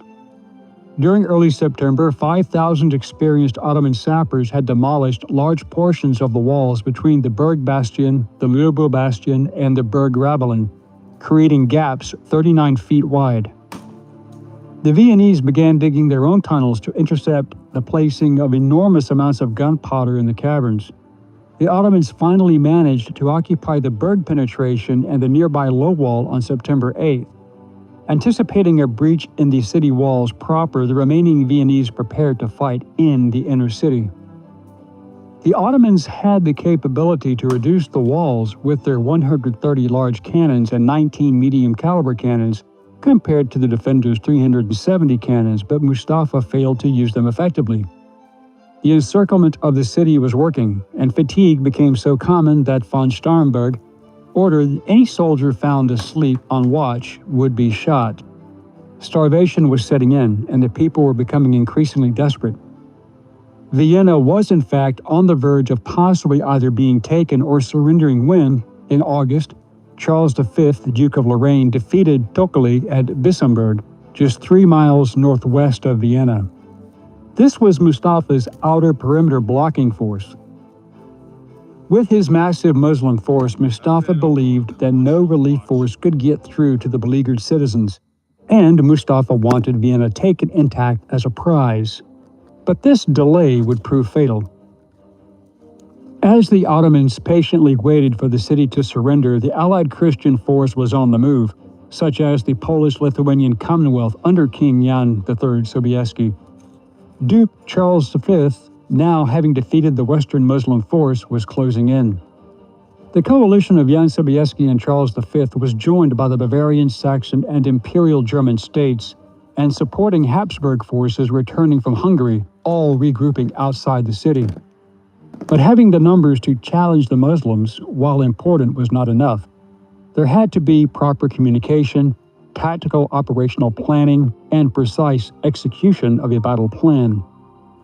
With new toasted pizza sandwiches, your lunch break is about to get saucier in like a totally safe for work way. At Wayfair, the holidays are here and... I am not ready. I know. Mustafa was apparently made aware of the growing Christian army coming to address this threat to the city, but he probably thought that it would take far too long for the warring Christian kingdoms to rally their forces before he took Vienna. He was wrong. On September 6th, the Poles crossed the Danube 19 miles northwest of Vienna at Tulln to unite with imperial troops and the additional forces from Saxony, Bavaria, Baden, and other imperial estates. While Louis XIV of France declined to help his Habsburg rival after having just annexed Alsace, the call was answered by approximately 5,000 Zaporizhian Cossacks led by Simeon Pali, who joined the relief force. 47,000 Germans and Austrians with some 112 guns and 27,000 Poles with 28 guns were closing in. Kara Mustafa had arranged his army in a crescent shape around the city, possibly weighing the option of launching an attack before the enemy arrived, completely unaware that the Christian coalition had in fact already arrived. In fact, they were on the high ground above him. Sobieski discussed his plans with his allies. Their spies had delivered excellent information on the Ottoman army's troop dispositions. Given the fact that the Ottomans were on the lower terrain, he launched a surprise flanking assault from the hills, coordinating with sorties from the city's defenders. The Christian leaders also knew that the Ottoman forces had made serious inroads into the city's defenses and are believed to have come closer to taking Vienna than they were in 1529. There was fighting in the city proper from the Ottoman explosions that broke the walls, and the Ottomans channeled into small avenues, which allowed Ernst Rudiger von Starnberg's small force to establish choke points. The Muslim dead started stacking up, and 10 bombs under the walls had been found and defused. Of interest, the Ottoman army had been reduced to 90,000 soldiers by August 12th. Ottoman captives admitted that casualties were reaching 20,000 by the end of August. An Ottoman account captured after the battle recorded the number of casualties as 48,544 until September 10th. Those lost included 10,000 Janissaries, 14,000 Sipahi elite heavy cavalry, 16,000 diggers, 6,000 engineers, and 2,000 Tatars, totaling 48,544 deaths. In addition, mass desertions, upwards of 25% of the Ottoman force, and disease further reduced the Ottoman army even before the major battle. The Polish-Lithuanian infantry marched in rank and file towards the Ottoman infantry, which outnumbered them 2-1, and the Ottomans took the bait. Those fighting in the city were now isolated and alone and dying in the process. Knowing they had numerical superiority, the Muslims outside the city charged. This started the climactic battle which took place on the Kahlenberg Heights outside Vienna on September 12, 1683. At 4 a.m. on September 12th, the Ottoman army attacked. At 3:30 p.m., after all these hours of fighting, the Germans renewed their push towards the center on the left flank, making slow progress, tying up the main Ottoman force. Then, after 15 hours of primarily infantry fighting led by the Duke of Lorraine, Sobieski then unleashed the largest cavalry charge in history, sending 18,000 heavy cavalry, including over 3,000 Polish winged hussars. The heavy cavalry rode thundering downhill, led by Sobieski, into the Ottoman lines, which had already buckled under the infantry attacks. The Austrians attacked from the north, the Germans from the south and west. Then the city's defenders came out from the gates and joined in the fight. The Ottoman army collapsed rapidly under the combined pressure. Kara Mustafa fled, leaving behind his camp treasury and massive supplies.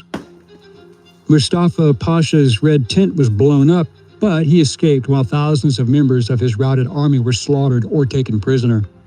So much materiel was left behind, it took the victorious troops and the Viennese population a week to collect all the booty abandoned in the Ottoman camp. Upon his return, Kara Mustafa Pasha was executed by order of the Sultan for his failure and hesitation. On December 25th, Kara Mustafa Pasha was executed in Belgrade by strangulation with a silk rope pulled by several men on each end. The siege of Vienna became a symbolic turning point in the centuries-long conflict between Islam and Christianity in Europe. Their victory helped solidify the Habsburgs' dominance in Central Europe. The failed siege marked the beginning of the Ottoman Empire's slow retreat from Central Europe.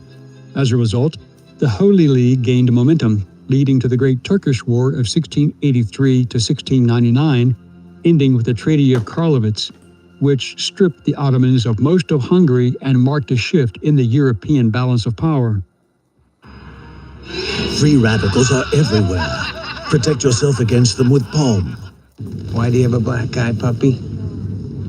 Tell you when we get to France. But it's nothing I need to... The war was not over after Vienna because the Ottomans had kidnapped 57,220 people who were taken away as slaves during the Ottoman pillage of the Austrian and Hungarian border zone in 1683 during the ride to Vienna. The known numbers were 6,000 men, 11,215 married women, 14,922 unmarried women under the age of 26, of which 204 were noble women, and 26,093 children.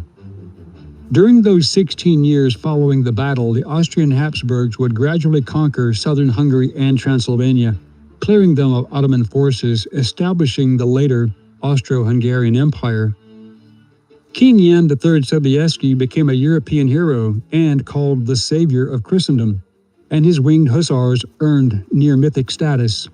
It also proved to the Europeans which Christian kingdoms could be counted upon in such a dire circumstance, and those who could not. Sobieski described the atmosphere in a letter to his wife a few days after the battle, and this letter has been preserved. He states, "Ours are treasures unheard of, tents, sheep, cattle, and no small number of camels. It is a victory as nobody ever knew before. The enemy now completely ruined, everything lost for them. They must run for their sheer lives. General Starnberg hugged and kissed me and called me his savior."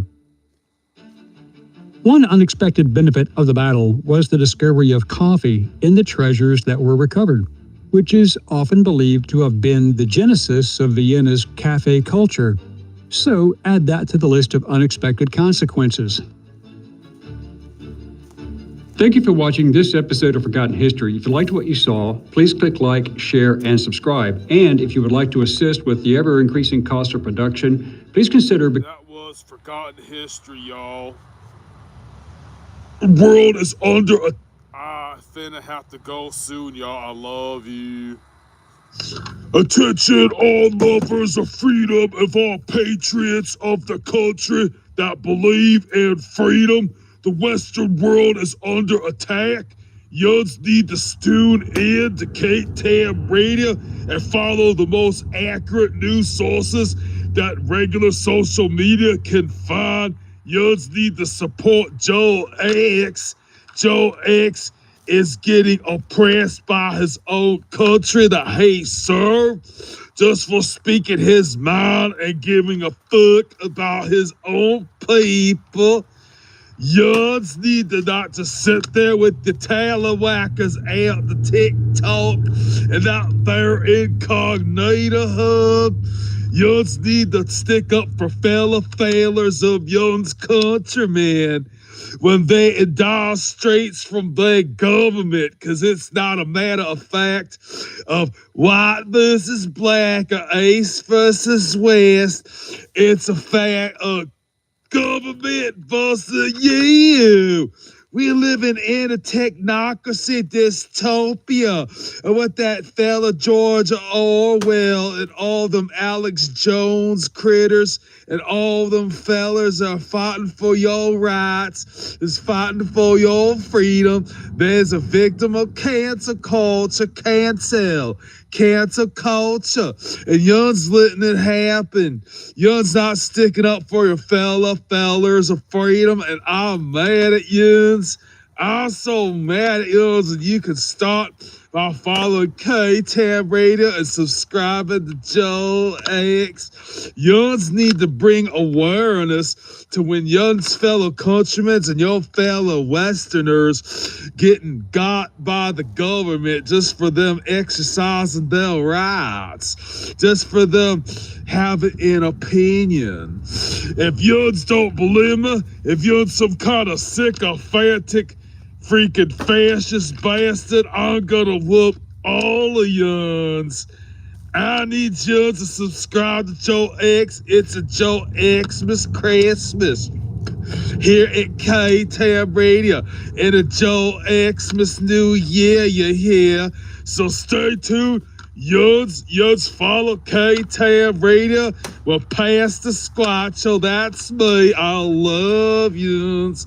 Yuns, get going. Yuns doing what you gotta do to fight for your rights. A feller said that time to time, the tree of liberty is thirsty, and it needs to be watered. It needs to be watered with dos sangres de fascismos and patriotismos. Los Desperados, you're tuned in to TAAM Radio. You gotta follow Joe X. You gotta bring awareness to his tyranny, and we're gonna party and make the best of it. It's 2025. It's Christmas time. It's a Joe Xmas Christmas. We're hearing from T from Cold Steel. She said, Merry Christmas to Joe Xmas Christmas. She wants to partake in his iron roll test. Yuns follow me as I follow Joe X. Yuns, give him a subscribe if you want to stay alive. Fighting for your freedoms. This is TAAM Radio coming at you live in San Bernardino National Forest. Yuns better do that. Yuns better do. I won't love yous. Don't you want me to love yous?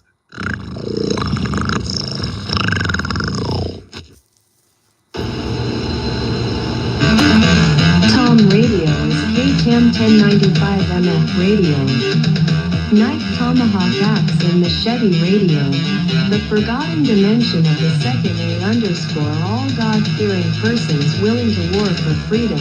This is your beacon station. KTAAM Radio is KTAM 1095 MF Radio. Knife Tomahawk Axe and Machete Radio. The forgotten dimension of the second A_, all God-fearing persons willing to war for freedom. This is your beacon station.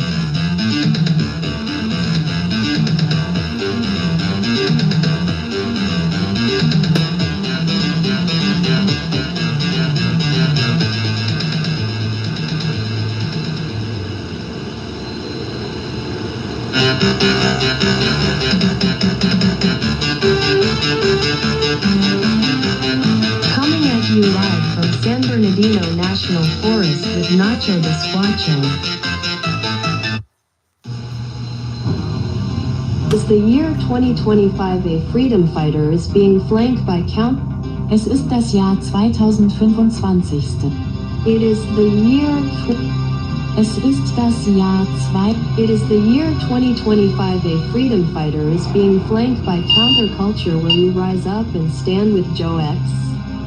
Es ist das Jahr 2025. Ein Freiheitskämpfer wird von der Gegenkultur umzingelt. It is the year 2020. Es ist das Jahr 2000. It is the year 2025 a freedom fighter is being flanked by counterculture. Will you rise up and stand with Joe X? Es ist das Jahr 2025. Ein Freiheitskämpfer wird von der Gegenkultur umzingelt. Wirst du dich erheben und Joe X beistehen?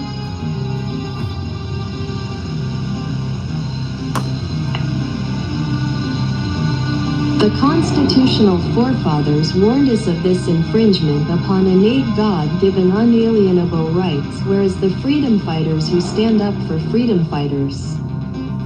Die Verfassungsväter warnten uns vor diesem Eingriff in unsere angeborenen, gottgegebenen und unveräußerlichen Rechte.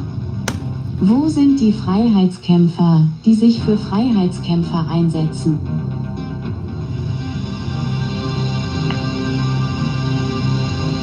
Will this be the end of First Amendment? Stay tuned. Do you, Roger? Chuck Norris and Ted Nugent will copy that. Ist das Ende des ersten Verfassungszusatzes? Bleiben Sie dran. Sind Sie Roger? Chuck Norris und Ted Nugent werden das nachahmen.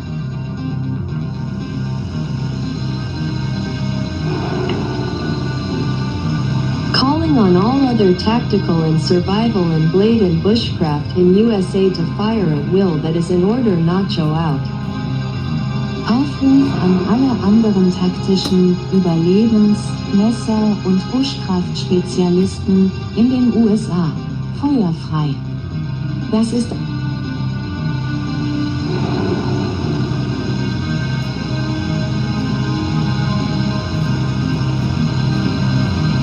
Free speech is the ultimate sword. Redefreiheit ist das ultimative Schwert. Free speech is the ultimate sword. Redefreiheit ist das ultimative Schwert. Free speech is the ultimate sword. Redefreiheit ist das ultimative Schwert. Free speech is the Redefreiheit. It's teeth and cold steel. Like, oh my god. I'm like total teeth and cold steel, right? That new guy behind, he's a total beta male compared to Joe X. I'd like to be tested by his eyebrow any day and night. I use teeth and cold steel. I don't just call Joe Eggs a Joe Eggs. Even in my sleep, after Luke reach quits into the bathroom, I chant, oh no. In my wildest dreams, Joe 6, Joe 6, Joe 6. I use teeth and cold steel. I wish they hired Joe X instead of that little beta male guy. This shit sucks.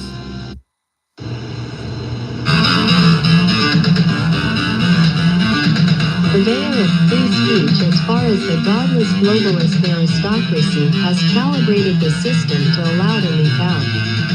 Be here to pacify time with morbid wisdom. You are listening to TAAM Radio, the purveyor of free speech. Attention, all lovers of freedom and all patriots of the country that believe in freedom. The Western world is under attack. Yuns need to tune in to TAAM Radio and follow the most accurate news sources that regular social media can find. Yuns need to support Joe X. Joe X is getting oppressed by his own country that he served just for speaking his mind and giving a fuck about his own people.